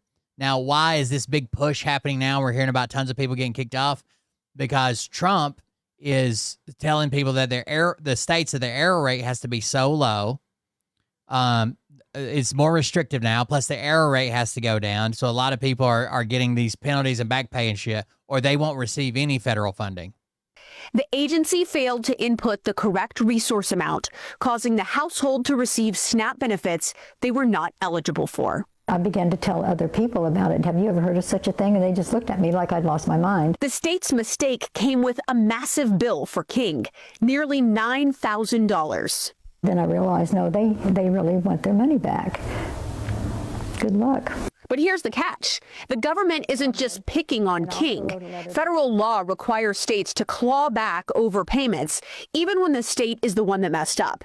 It's a fine print reality most applicants won't see. There's not really anything in the application that will warn them that there's the potential for the agency to make an error that would result in the overpayment like that. Those errors do happen. In Texas, the error rate in 2024 was 8%. The majority is for overpayments, but the number also includes underpayments. While that's better than the national average, which is almost 11%, it's not low enough for the federal government. Under the One Big Beautiful Bill signed last year, states have until 2027 to drop that error rate to 6%, or the state will have to pay up. HHS told 13 Investigates in a statement that to lower the state's error rate, they're implementing targeted case reviews, enhanced staff training, and clearer policy guidance to prevent errors before they happen. That's a future fix that wouldn't help King now. When you make a mistake, you have to rectify it in some way. You know, you don't just palm it off on somebody else and say, oh, I made a mistake, here, you fix it. King now has no choice but to pay the money back. She got this letter from the U.S. Treasury. Put liens up against shit. Notifying her that they'll be garnishing up to 15% from her Garnishing Social Security benefits every month, which is about $200. Now, 15% of her $200, $30 at a time. They're going to get back their $8,927. There's uncertainty for King heading into her 85th year. She wonders how she'll afford to eat. For a woman who spent her life working, the help she received has become a debt she'll be paying until she's almost 90. I wouldn't take a quarter from the government if they begged me to at this point, or for any reason, for any kind of help. Next month, Jerilee King will turn 85 years old. But before she can blow out her candles, she says she'll have to brush up her resume. But remember, Brett Favre stole millions of dollars from the SNAP benefit program. And what did he do? Well, he paid it back, but, you know, nobody even batted a goddamn eye, right? Nobody even batted an eye. I don't think he paid it all back. I think he paid a restitution amount. Then a bunch of it still went missing, but fucking insane. Not fucking this 85-year-old woman. Why you are upset that cash went to support the hockey team, but in 2023 Harris did the same thing with Howard University, and he didn't mention it at all when she did it. So the federal government's the one that's coming for it, the Treasury Department.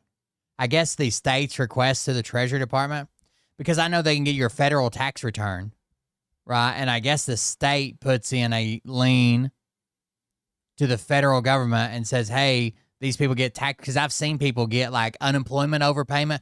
Like they'll go to work, but they'll keep certifying on unemployment for like a week or two until it gets caught.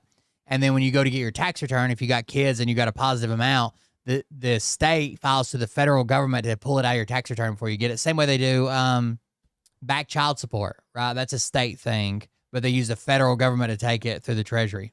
So let's talk about Kash Patel first, and then we can get to Kamala Harris. No, I'm telling you, the state tells the federal government to do it. As I've said multiple times on this show today, if it's on the taxpayer dime and you lie to the American people, which is what the Trump administration did, they said he went over there for meetings. There's no evidence that that happened, and instead he was partying with the USA hockey team, and he was there for 5 days. And the Trump administration has shown no evidence that he was there on work time meetings. Yes. States take money for federal tax returns primarily through the Treasury Offset Program, the TOP program, administered by the Department of Treasury's Bureau of Fiscal Services. If a taxpayer owes delinquent state income tax, unemployment debts, unauthorized debts, overpayments, child support debts, the state notifies the federal government, which then intercepts and offsets all or part of federal returns, federal return refunds to pay this debt back before the taxpayer ever sees the full amount. States can collect past due income taxes, certain unemployment compensation, debts, fraud or unpaid, subsidies paid out, other state level federal backed debts. The state sends the debtor's information into the federal database, which matches it against pending federal tax refunds.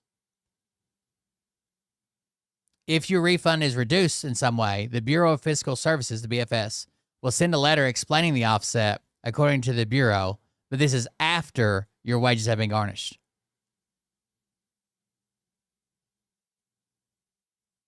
Private creditors, such as credit card companies, cannot use TOP to seize funds. It's only the state.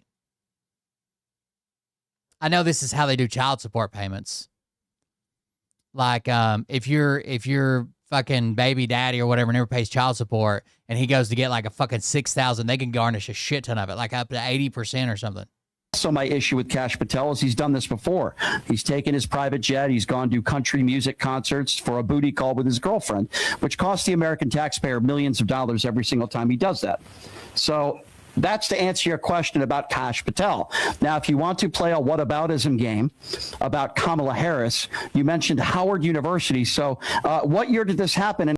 It became the top Debt Collection Improvement Act of 1996. It's been around since 96. And did her administration lie about it? So this guy's like, you're mad at Kash Patel, but you're not mad that Kamala Harris was at a fucking ball game during March Madness.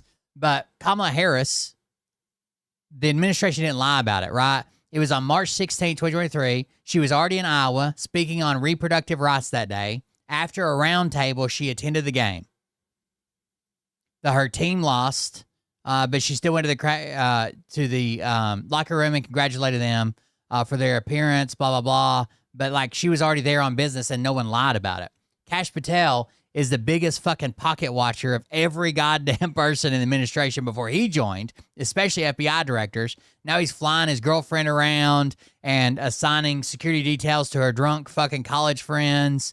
And they tried to say that he was his girlfriend went on her podcast today and said that the reason that Kash Patel was over there for the hockey team is because he was doing security. The director of the FBI was doing athlete security. In 2023. Okay, so in 2023. March Madness. Okay, so you're saying in 2020. I used to work on the road, and we got laid off all the time, right? You, like, work a job, a shutdown or whatever, and get laid off, and I know people that they took it out of their returns. She went to Howard University. What did the administration? No, she went to the March Madness game. Okay, so she went to a basketball game during March Madness. So what? Yeah, when they played Kansas, she flew in a private jet. Okay, so and it was taxpayer dollars. Okay, so what did the administration say about it? Was she there only to go to a basketball game, or was she there as the? I see the hang up here. No, I'm asking you. That Kash Patel lied without giving evidence of him lying. I'm asking you a question. I'm sure the administration was asked about this. Are you aware if they were asked about it? They also claim Kash Patel had several meetings that day and just happened to be at the hockey game. I don't even care. Like, I don't give a fuck that Kash Patel was there. I think it's fucking unbecoming of him to be drinking, and the joke that President Trump said was stupid and whatever, right? Do that with the cameras off or do that privately or whatever. But the fact that he's complained about every fucking FBI director on his podcast and their use of the jet, and then he immediately becomes FBI director and he's using it as his personal fucking taxi. And did they give a statement about it? Oh, I don't care that she did it. I'm just wondering what. No. It's not about. No, it's that you don't know what you're talking about. So now I'm going to ask you again, sir. You can't prove sir. That's the problem. Sir, I'm asking you a question because you're trying to make a correlation to. Did the Harris administration or the Biden administration lie? What did they say? Did they say, like, she's going to have meetings, she didn't have meetings, and she just went to a basketball game? Or was she actually giving a speech that day, which she was, in Iowa, not far from the game, and then she swung by the game? Kamala Harris going to a March Madness game. They both use taxpayer dollars. No. So I'm asking you a question, okay? And I will make a because I'm not aware of the situation that you are bringing about her going to a March Madness game and that's it, and then lying about it. My problem. So tell me then. So tell me then. I'm asking you now for a third time. Why? Yeah, hold on.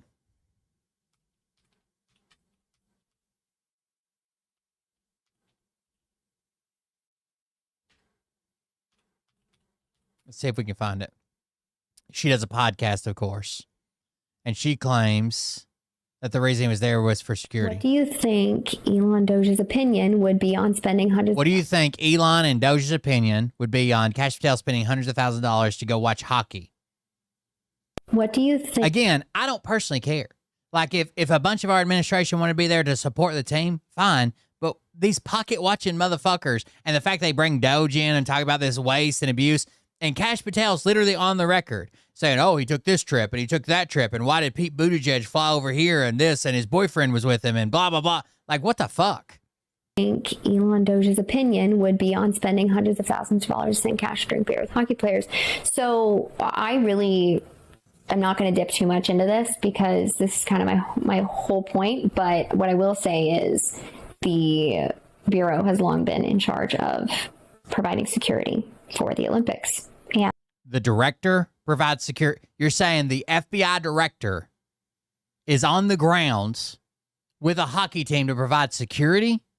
And that's what was happening. So oh, okay. That's what was happening. I think that we should be probably more concerned with the fact that, the Democrats were trying to spend millions of dollars to see if mice can be transgender, and the fact that that has stopped. Okay, they don't understand that study, obviously.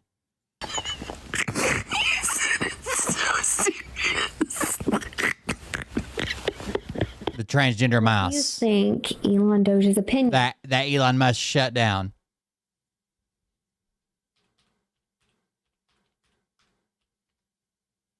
They mean transgenic mice. Transgenic mice. It's just Donald Trump can't read. So he called them transgender mice, and then all the fucking retards, the maggots, ran with it.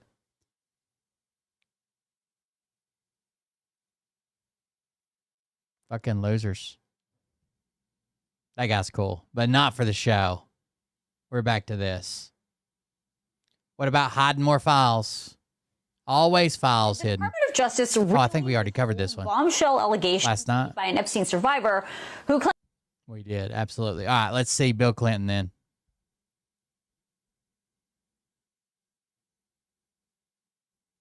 Also, the DOD moved ahead with President Trump. Remember we were talking about Anthropic, where it's like, hey, we don't want you using us for mass surveillance or for automated killing machines without a human in the kill loop, right?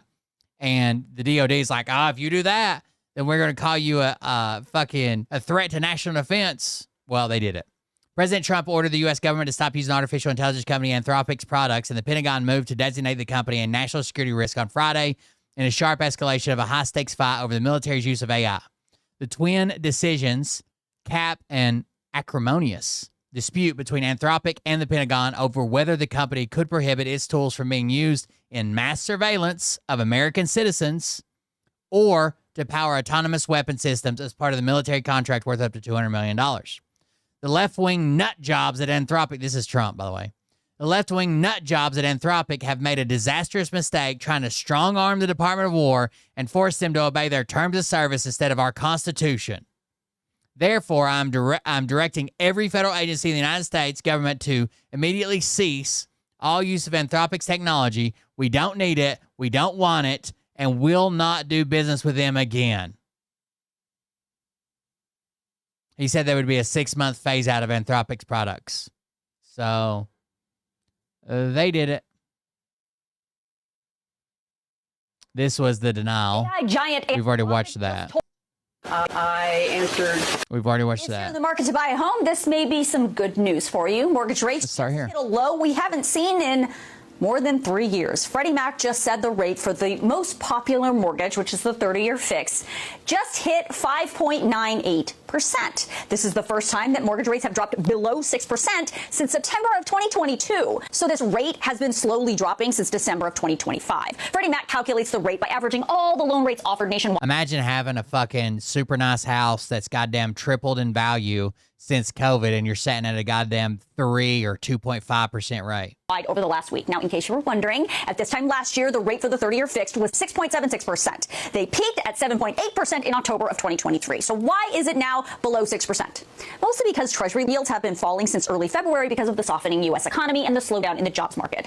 Freddie Mac says because the rate is now below that 6% threshold, along with the fact that availability of inventory of homes is getting better, it may, they say, start pulling some hesitant home buyers off the sidelines. deadlines. But as I reported in this video, those potential home buyers were absolutely sitting it out in January. Home sales last month plummeted almost 8.5%. Thank God. The biggest problem Please. isn't necessarily the inventory or the mortgage. I need a It house. may also be home prices. Everybody stop buying houses so I can buy one at a reasonable fucking rate. Which have increased for 31 consecutive months. According to the National Association of Realtors, the median existing home price for the entire country is almost $397,000. Of course, existing home prices in the West were the most expensive, where the median price was more than $600,000, and the least expensive existing homes were in the Midwest, where the median price was more than $295,000. And you can see all the prices for the other two regions there on your screen. So if you want to see this report from Freddie Mac, I'm going to email it out to you tonight in my Facts HQ email, which, of course, this standoff between AI giant Anthropic Here we go. and Defense Secretary Pete Hegseth just got kicked up a notch. President Trump has just ordered the United States government to immediately stop all use of Anthropic's technology, including its powerful AI. By the way,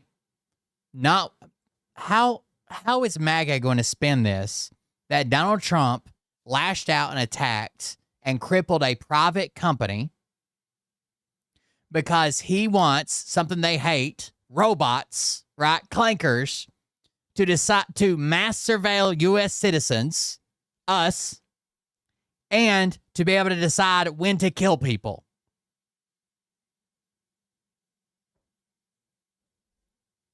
Well, they just ought to do it if that's what he wants. Claude after the company refused to comply with Hegseth's demands. The president just posted this statement to a social media account saying, "The United States of America will never allow a radical left woke company to dictate how our great military fights and wins wars. That decision belongs to your commander-in-chief and the tremendous leaders I appoint to run our military." He goes on to say the left-wing nut jobs at Anthropic have made a disastrous mistake trying to strong-arm the Department of War and force them to obey their terms of service instead of our Constitution. Their selfishness is putting American lives at risk, our troops in danger, and our national security in jeopardy. So what are these terms of service that Trump says are too left-wing and violate the Constitution? Well, as I reported in this video yesterday, Anthropic's CEO says the company has some ethical red lines that it will not cross when it comes to how its powerful AI models like Claude are used. They said all the Pentagon has to do is agree not to use any of its AI models for mass domestic surveillance, which means spying on you and me, and not use its AI models for autonomous weapons, meaning weapons that can aim and fire without a human behind it. See, Anthropic CEO Dario Amodei says because our laws are so old and AI is so powerful and advanced, AI is capable of doing those things while still complying with the current law. That's why Anthropic is just asking the Pentagon to confirm that, nah, we're not going to use Claude to do those things. But so far, the Pentagon won't say that. They just keep saying that they will comply with the law, which we've already established is outdated. Amodei also said that Anthropic's position isn't just limited to the United States. The company has also turned down hundreds of millions of dollars and has cut off the use of Claude by firms linked to the Chinese Communist Party and has shut down CCP-sponsored cyber attacks that attempted to abuse Claude. Regardless, President Trump today said that the U.S. government doesn't need or want to use Anthropic's technology and that his government will not do business with them again. Keep in mind, Anthropic was just awarded a $200 million contract in July, so it appears that's going to be canceled. The problem, though, is Claude is already integrated into the U.S. government's classified network, so it's going to be difficult to unwind all of that. That's why Trump said that there will be a 6-month phase-out of Anthropic's products. Trump then added this parting threat, saying Anthropic better get their act together and be helpful during this phase-out period, or I will use the full power of the presidency to make them comply with major... This is just threatening the company. They better get their shit together and help during this phase-out period, or I will use the full power of the presidency to make them comply with major civil and criminal consequences to follow. We will decide the fate of our country, not some out-of-control radical left AI company run by people who have no idea what the real world is all about. Thank you for your attention to this matter. Make America great again. You know how Republicans traditionally believe that the president should strong-arm companies into working with him, the normal. Major civil and criminal consequences to follow. I'm not sure why the threat is necessary. Anthropic's CEO has already said that his company is happy to help the U.S. government. But here's the thing. Anthropic's rival AI company, OpenAI, which of course has ChatGPT, has already said that it shares the same red lines as Anthropic. This between AI giant Anthropic and Defense Secretary Pete Hegseth just got kicked up a notch. President Trump has just ordered the United States government to immediately stop all use of Anthropic's technology, including its powerful AI model Claude, after the We want big government taking over the AI fucking servers and then killing us with it while they surveil us. to see how we react. Saying there's always three sides to every story, your side, my side, and the truth. Right now, we only have two sides of that story, and neither of them are the truth. But that isn't stopping Republicans and Democrats from sharing their thoughts about the deposition of former President Bill Clinton today. Here's the Republican side. Ranking Member Garcia asked President Clinton, quote, should President Trump be called to answer questions for this committee? And President Clinton said, that's for you to decide. And the president went on to say that the president, Trump, has never said anything to me to make me think he was involved in any met with Epstein. And here's the Democrat side. Look, we're not going to disclose what was said because it's not in the rules. The Republicans keep breaking the rules. The President Clinton, did bring up some additional information about some discussions with President Trump. I think that, the way Chairman Comer described it, I don't think is a complete accurate description of what actually was said. So let's release a full transcript. You can get a full record of what actually was said, which brings up some very important new questions about comments that President Trump has actually said in the past. Look, we won't know the truth about what exactly former President Bill Clinton said about his ties to Jeffrey Epstein or what he did or did not know until the video of his deposition is released, hopefully soon. But in his opening statement, former President Clinton said, I know what I saw and more importantly, what I didn't see. I know what I did and more importantly, what I didn't do. I saw nothing and did nothing wrong. He also said he has no idea about the crimes Epstein was committing. But there is one thing that we do know today that both Republicans and Democrats agree is the truth. They both agree that a new precedent. There are like 40 trans people in the whole fucking country. That's all they got every single time. Has been set. Before this, we had the Trump rule. Trump defied, as all of you know, a congressional subpoena with the January 6th committee. He said presidents don't have to testify. Now we have the Clinton rule, which is that presidents and their families have to testify when Congress issues a subpoena. And that means that Donald Trump needs to come before our committee and explain what he knew about Epstein and explain why we have not had a full release of the documents. I want to say this is historical. I believe that in the history of Congress, the two highest ranked officials to ever be deposed by Congress would be President Bill Clinton and Secretary of State Hillary Clinton. This is a serious investigation. At least two Republicans said that after talking with the Clintons over the last 2 days, they have some new theories about what they believe Jeffrey Epstein was actually up to. I think it's wild to look at back in the day, like how much of your total income went to housing compared to now. We believe, and I'm sure some people on this committee also believe, that Jeffrey Epstein was an intelligence asset and running some form of a honeypot operation. Whether Jeffrey Epstein was an intel asset or a honeypot operation, sex trafficker, prostitution ringleader, financier of Ponzi schemes, financial crimes, etc., there is an effort, I believe, and a belief that we need to get to the bottom of this because justice was not served in the Southern District of New York. It was not served in Palm Beach. It certainly hasn't been served for many victims around the world. I wouldn't mind paying goddamn 10% interest if it was fucking 10% of my yearly income went to fucking housing instead of fucking 80%. You know what I mean? So how are they going to get to the bottom of what's going on and try and figure out whether Epstein was any of those things? Well, according to Chairman Comer, the committee is going to haul in more powerful people to testify, including possibly Epstein's lawyer and accountant. But it's also possible that President Trump's Commerce Secretary could also be ordered to come in. We already know Howard I just finished this. What's the old saying? There's always three sides. God damn it, that was my bad. Leader, whether what they believe Jeffrey Epstein was actually up to. Palm Beach. The committee is going to haul in more powerful people to testify, including possibly Epstein's lawyer and accountant. But it's also possible that President Trump's Commerce. They're saying that later on in the week they're going to release the Hillary video, and then maybe it should follow they release the Bill Clinton video. Secretary could also be ordered to come in. We already know Howard Lutnick's story about his relationship with Epstein has changed multiple times. And then this photo was discovered in the Epstein files. You can see Howard Lutnick right there with Jeffrey Epstein on Epstein's island. Representative Nancy Mace, a Republican from South Carolina, who also happens to sit on the Oversight Committee, said in this social media post today that Lutnick must come in and testify about what he knew. Chairman Comer said today that's a real possibility. As for the Clintons, Chairman Comer says we should have their video depositions in our hands in the next 24 hours. What's the old saying? There's always three sides to every story. Your side, my. I just finished testifying in front of the House Oversight Committee. The U.S. government. God damn it! Why does he keep doing that? I just finished testifying in front of the House Oversight Committee. I did it for two reasons. First, I love my country, including our Constitution. And America was built on the idea that no person is above the law, even presidents, especially presidents. The second reason I was there is that the girls and women whose lives Jeffrey Epstein destroyed deserve not just justice, but healing. They've been waiting too long for both.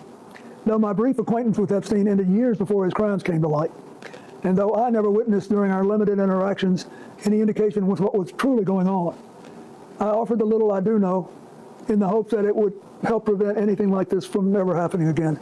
So here's what I told the committee. First, I had no idea of the crimes Epstein was committed. No matter how many photos they show of me, I have two things that at the end of the day matter far more than any interpretation of 20-year-old photos. I know what I saw, and more importantly, what I didn't see. And I know what I did, and more importantly, what I didn't do. I saw nothing and I did nothing wrong.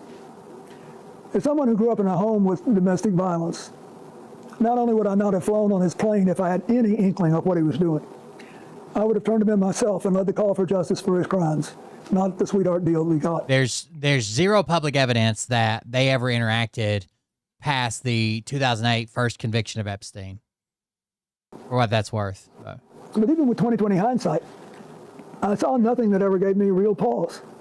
We're only here today because Epstein hid it from everyone so well for so long. And by the time it came to light with his 2008 guilty plea, I had long stopped associating with it. When the video of my testimony today is released, I hope it will motivate everyone to go in front of Congress to say what they know. I hope it will motivate the Justice Department to finally release all the files and to ensure that this never happens again. So here's what I told the committee. I'm fixing ready to quit anyway, Swell. See you. Have a good night. Committee. No matter how many photos they show of me, I have two things that at the end of the day matter far more than any interpretation of 20-year-old photos. I know what I saw, and more importantly, what I didn't see. And I know what I did, and more importantly, what I didn't do. I saw nothing and I did nothing wrong. As someone who grew up in a home with domestic violence, he still speaks pretty well. I mean, as old as he is. I would not have flown on his plane if I had any inkling of what he was doing. I would have tried. All right, let's go over here. Charlie Kirk situation just got weirder. On Turning Point USA, Erica Kirk and Charlie Kirk. We have talked a few times on this channel about this, and it's still buzzing all over the internet constantly. There's all these conspiracy theories about Erica Kirk and her role, what her role was and her past was with Charlie Kirk, and where Turning Point USA is at right now. They want to name roads Charlie Kirk Way, like Martin Luther King Jr. Boulevards. And I usually ask in these videos for your help because honestly, I don't really know. I don't know the answer to this. I tend to make these videos and I scroll through the comments. I say, what do you guys think? But there's a couple new things that we have learned, and comedian Tim Dillon, who's often very kind of like this right-wing-esque figure, really saying bluntly that he believes it's possible that Erica Kirk was Charlie Kirk's handler, which again, I'm not sure I really have an opinion on, but when I saw that video, I was like, wow, this is a big deal. I mean, Tim Dillon saying this. So we're going to talk all about this. Before we hop into it, if you're watching this video and you're like, who the hell is this guy? My name is Chris Mallory. I do a daily episode here, on the Adam Mockler channel. I'm here once a day, every single day. So if you appreciate the way that I do videos and you want to support me, it means a lot if you go right down below and make sure you're subscribed to both my YouTube channel and Adam Mockler's YouTube channel. It goes such a long way. I've seen so much love over on my channel lately. Just surpassed 160,000 subscribers, which is crazy to say because just the other day I was at 120, then 130, then 150. I appreciate each and every one of you from the bottom of my heart. I love you. Let's hop right into this. Before I show you this Tim Dillon clip and some of the stuff we're hearing, I do want to point out that we're at a point now where we're naming roads after Charlie Kirk. This is in Florida, Charlie Kirk Way. Take a listen to this. It's consensus from the board to direct staff to identify a major roadway in St. Lucie County that we could rename after Charlie Kirk in memorial of him. This is not something I've specifically come up with. This is going to be something that's going around the entire country. There's a big push for every county in America to have a highway named after him. And so you see here, Lake County Commissioners unanimously voted to name a new highway, the Charlie Kirk Memorial Highway, on September 23rd, which connects Lake and Orange counties. Now, to that board commissioner's point, I'm not sure that there's a big push for every county to have this in the name, but we're here is explaining the representatives in Florida who first filed the bill, Representative Juan Carlos Porras, I believe. I hope I'm pronouncing that correctly. And if we look, actually, this is the picture of it, and now this big sign that has now been put up, Charlie Kirk Memorial Highway, designated by the 2025 Lake Board of County Commissioners. And honestly, where my mind goes when I see stuff like this, I go, what the hell is the Republican Party doing? They want to get clicks, they want to focus on naming roads and riling people up with the anti-woke agenda. Right now, consumer sentiment is near or at an all-time low because, believe it or not, who would have thought Donald Trump didn't solve inflation? In fact, he's making it worse, especially for specific categories like groceries. Americans can't afford things. They're working 2 or 3 jobs to pay rent. Things are expensive as hell. The Epstein files, anybody? Donald Trump just like covering up the most massive, the largest, most prominent pedophile ring in our lifetimes? No one wants to talk about that. Donald Trump talking about going to war with Iran. Donald Trump alienating us around the world with all our allies. Donald Trump selecting RFK Jr. to run Health and Human Services. Vaccine rates plummeting around the country. I know you know this. I could go on and on and on. And it's like, oh, thank God the Republican Party is focused on naming roads. And again, not only that, but this I found fascinating. This is a tweet, Republicans against Trump. House Speaker Mike Johnson has denied a request for the late Reverend Jesse Jackson Sr. to lie in honor at the United States Capitol via CNN. And somebody pointing out here, I'd love to see an argument for how Charlie Kirk made a bigger impact in the world than Rev Jackson. There isn't one. This is absurd. Everything has become so hyper-politicized. And the fact that Republicans won't honor Reverend Jesse Jackson, but somehow have made the argument for this large, constant conversation around Charlie Kirk is just, I don't know. It's honestly kind of sickening, especially with the impact that Reverend Jesse Jackson made. Let's go to this Tim Dillon clip. I want to know what you think, because when I heard this, again, pretty shocking. Tim Dillon, obviously a comedian, but also very, very right-wing. I've actually been on the Tim Dillon podcast before. This is somebody who seemed pretty pro-Trump before the election. Let's take a listen. You know, you look at the Kirk thing, right? Remember that? You look at that, and you try to zoom out and go, all right, tragic death on its face. We see a furry, the furry's boyfriend, the thing. Okay, then we zoom out, we go, wait, the wife's weird. Something up with the wife. The organization's weird. Something's up with them. You know, 3 weeks after the guy's dead, she's out there with sparklers. And, you know, they're doing Cirque du Soleil. Something's off. Something's weird. Now we find out, like, the wife it's beyond weird. It's creepy. And there's a very good chance that this woman was his handler. That he was this powerful young guy who raised a lot of money for a lot of people and took a lot of money from a lot of people. And money's never free. So you think about it, you say you have this, how do you direct a guy like that who's incredibly important? He's running the largest young voter, you know, registration organization. He's handling large sums of money. He's out there sculpting narrative as it regards to domestic and foreign policy. So you have a handler who comes in, and she may have loved him. I'm sure she loved him. Why wouldn't a handler love her husband? Because even though she was his Mossad handler and probably had him killed, no marriage is perfect. None. Not one. No marriage is perfect. So obviously there's some comedic effect on top of what he's saying here. And a lot of it, frankly, obviously, as we know right now, just massive conspiracy. But really, like, interesting, in my opinion, to see this. I thought when we were hearing kind of all this conversation around this that it would die off pretty quickly, simply because the media or the news cycle right now is so crazy and so intense. But it's still being talked about. And it's being talked about a lot, especially in kind of these right-wing circles.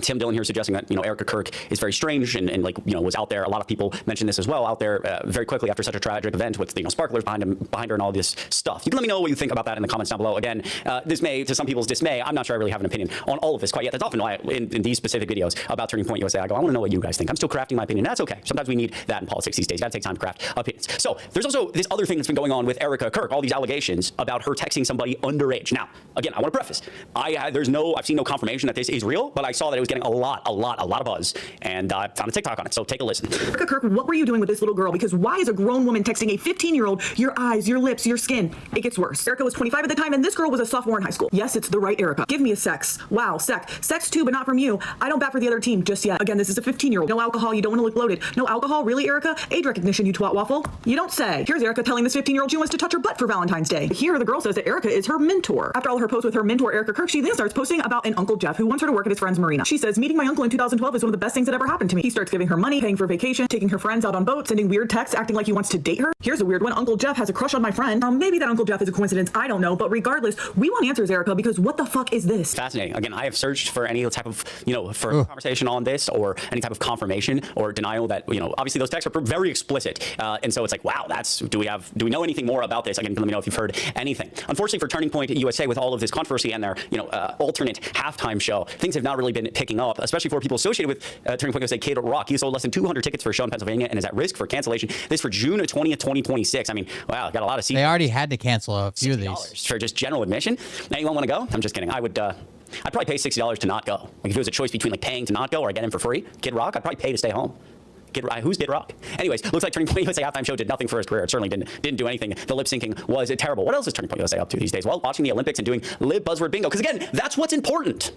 When we have inflation rising, Donald Trump's done nothing of what he's promised. There's no, you know, golden age. He's rambling more incoherently than ever. The Epstein files, war. Let's focus on lib buzzword bingo. Let's watch this. Yeah, it's been a hard time for the community overall under this administration. It isn't the first time that we've had to come together as a community and try and fight for our human rights. And now, especially, it's not just affecting the queer community, but many other communities. And I think that we are able to support each other in a way that we didn't have to before. And because of that, it's made us a lot stronger. I hope I can use my platform and my voice throughout these games to try and encourage people to stay strong in these hard times. I'm just going to pause here. This is a grown man, by the way. Grown adult right here playing lib buzzword bingo. Yeah, that's embarrassing. But also, like, if we could back up all the way to the very beginning.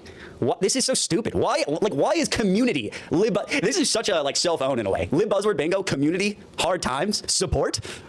There's no community on the conservative side. We don't believe in community. Stay strong. Just blatant like homophobia here. My voice can't have your own voice in the conservative realm. Got to be Donald Trump's voice, actually. Whatever Donald Trump is doing. And again, thank God we're talking about buzzword stuff, and we're throwing alternative halftime shows, and we're doing all this crazy stuff with Kid Rock. All of these conspiracies are flying that we haven't really gotten any answers to. And meanwhile, Donald J. Trump covering up the Epstein files, and this at a Turning Point USA event at one point went very viral.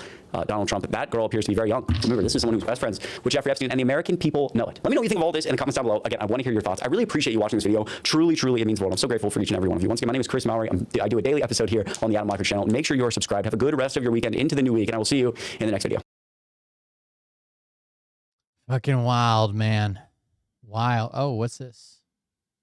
My message in 26. Oh no! Leave it. Don't vote. Don't vote. Do not vote in the midterms. The Republicans have to lose. They have to lose. They have to. Where's this audio coming from? Hold on one second. Crash and burn. A cleansing fire is the only thing that will save us. It cannot be fixed. Fuck them. Fuck Trump. Fuck MAGA. Fuck all this stuff. It can't be fixed. If it could have been fixed, it would have been fixed in 2025, but it wasn't. They made every mistake. Liberation Day disaster. Doge disaster. Big Beautiful Bill disaster. Epstein files disaster. Iran disaster. The personnel. Mike Waltz disaster. Ratcliffe disaster. Rubio disaster. Pam Bondi disaster. All self-inflicted. Trump personnel. Trump policy. Trump strategy. Trump playbook. We tried it your way. It didn't work. Fuck you. Now we don't vote. That's the message. Seriously. Can't blame anybody else. Bad advice, bad advisors, Biden's economy. Enough already. It didn't work. We're not voting. I'm staying home. And you know what? I hope the Democrats impeach him. I hope the Democrats impeach all of them. I hope they indict everybody. I hope they depose and compel the release of documents. And I hope they find all the criminal behavior. And I hope it destroys the GOP. I hope it creates. Just watched this the other day. Pretty good though. They never recover. And then I hope we get a fucking Nazi to run in 28. And I mean that metaphorically. I don't mean that literally. I hope we get a fucking fascist to run in 28 to burn the GOP down as a dark horse and win the presidency as a right-wing radical. That is my hope. That is my playbook. That's what I want. I don't trust them anymore. They say we just got to vote for. Fuentes is literally the right-wing Hassan? Not at all. Oh man, fuck, I'm trying to, how triggered am I feeling today? So the MAGA coalition will fall apart, or it's already fallen apart. I don't know if he supported Trump for president initially though, but remember, Fuentes has his own political movement. He has the freedom to explore. Erica Kirk series, yeah. Important, and the freedom to try to build on, or to try to rebuild, I guess. I think he's still in that phase of the political momentum that he had to get like a political movement to try to get, ideally, some people elected to have a PAC or something. Everything he's doing politically, like this navigation makes sense. But remember, like these people are politics minded. Hassan's not politics minded. So everything he's doing here, right? Everybody can see the blood in the water from the MAGA movement kind of like bleeding pretty hardcore. Once Trump is gone, shit's gonna be fucked. Like, we're saying this for a couple years now, right? Vance, no, shut up. I'm not listening to you. The same people that brought you this garbage now want to sell you Vance. I'm not listening. You fucking people. He flip-flopped a bit in the build-up to the election. He supported Trump one week and hated him the next. Well, yeah, I think because Trump, I know one pain point was Israel. I don't know if Nick harped on the H-1B shit or not. I don't remember. But I mean, if you're a Trump supporter and you're like a neo-Nazi or you're neo-Nazi adjacent, Trump's not really ever doing you the favors that you want to be done. Remember, like Trump's entire political ideology is abstracted, unfortunately, from his psychology, which is just like him being insanely egotistical, narcissistic, or whatever. Like that's it. Told me that Trump was going to deliver a golden age and mass deportations and $2 trillion in cuts and charter cities and all this crap. You lied. It didn't happen. Now you're selling us on Vance? I don't think so. I'm not even listening anymore. I'm not voting. And they can say whatever they want. Say whatever you want. Try and squirm and struggle and flail around. I am not listening anymore. I am not voting. I am not reasonable anymore. We all played that for the last, how many cycles? Were we the reasonable ones? Hold your nose and vote. Lesser of two evils. We can't let the Democrats win. Okay, well, we let the Republicans win. Look at what that has profited us.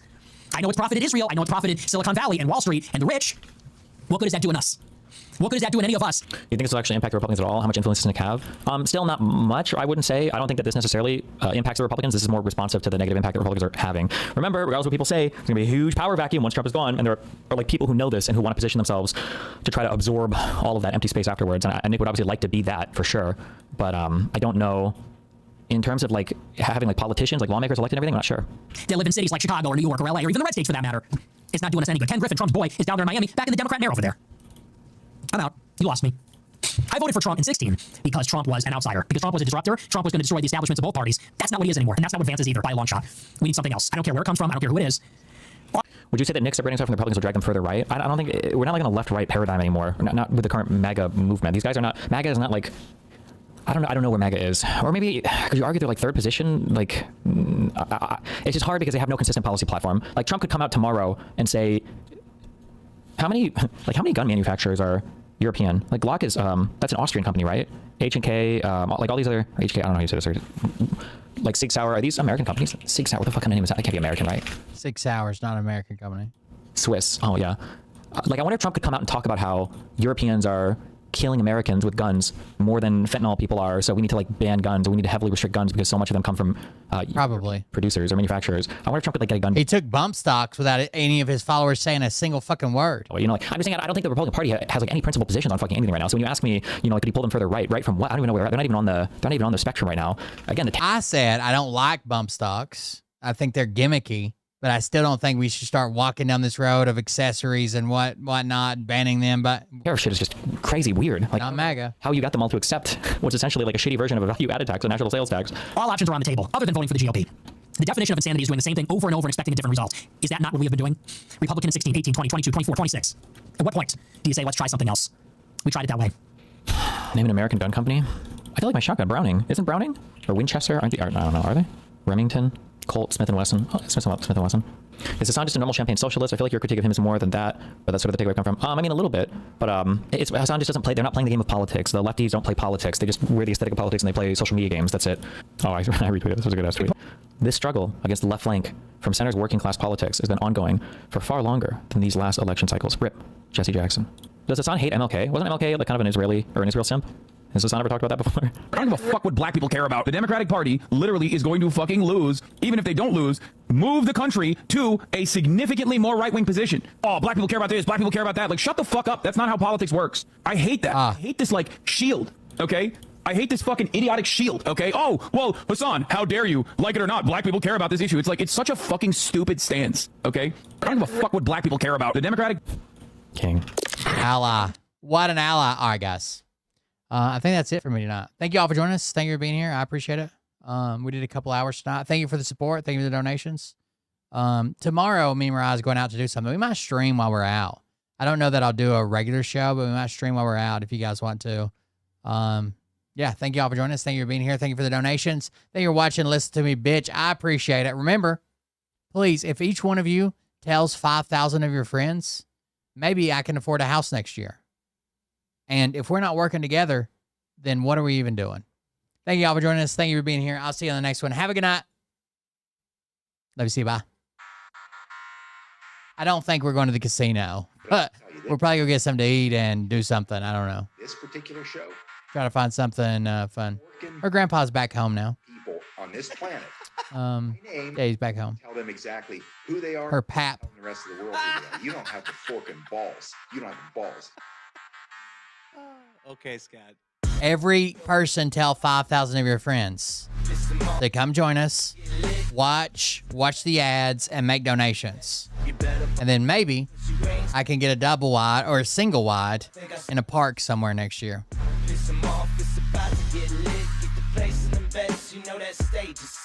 You better buckle up, cause you ain't seen nothing yet. And they say that I'm a lunatic. Well, listen, bitch, I came equipped with a quick wit and a 6 cents for the stupid shit. Where my true believers? Y'all need Jesus. Praise the Lord, head to the extreme. All these false fucking prophets who profit off of gossip. Worshiping Trump's cock and begging for a... If you're talking to me, I don't do microdosing. Once every few months, I feel like I need a reset, and I do macrodosing. I'm gonna make your gut burst. But I've talked about microdosing. I just haven't done it myself. Baby eating lizard people, alien sex. What's next? Trump in a dress, fucking Flynn on his desk. A retard in a vest, climbing up 5G towers, cause you told him if he did, he'd get fucking superpowers. You better find them, Jamie. Okay? I'd hate for you to be our first, you don't want me to buy a house ban, okay? You know that stage is set. You better buckle up, cause you ain't seen nothing. Simple 5,000 people. I think I started some shit. Piss him off, it's about to get lit. Get the place in them beds, you know that stage is set. You better buckle up, cause you ain't seen nothing yet. I used to find clues too when I was high on shrooms. I found myself a tunnel that led to Jason Q's bedroom.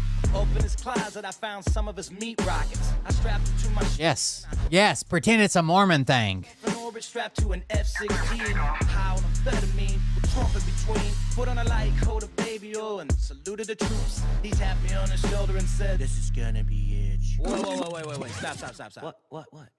I'll get my files. Wait, what are you doing? Stop. Fucking stop. Dude, come on. Seriously. Oh, I didn't roll the credits, did I? Here we go. Give me oh my God. Damn it. Here we go, I think I started some shit. Piss them off, it's about to get lit. Get the place in them beds, you know that stage is set. You better buckle up, cause you ain't seen nothing yet. Here we go, I think I started some shit. Piss them off, it's about to get lit. Get the place in them beds, you know that stage is set. You better buckle up, cause you ain't seen nothing yet.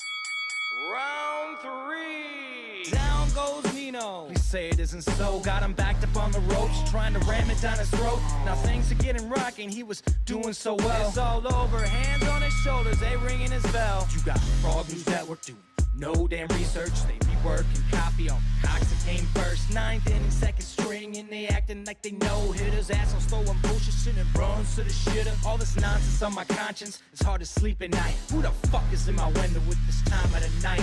These parasites, these leeches with all their secrets. I'll wait, Jamie. All you fucking freaks about baby eating heathens. Believing in reasons with no meaning is bullshit. Will Bird. Take your time. Out here busting the grifts. Thank you for the gifted subscriptions that are coming in. I appreciate that. Anonymous. Get the place in the best, you know that stage is set. You better buckle up, cause you ain't seen nothing yet. Here we go, I think I started some shit. Piss them off, it's about to get lit. Get the place in the best, you know that stage is set. You better buckle up, cause you ain't seen nothing yet. You don't have those guts. Good night, guys. You're a pussy wearing aviator glasses in your mother's basement, and I won't even give out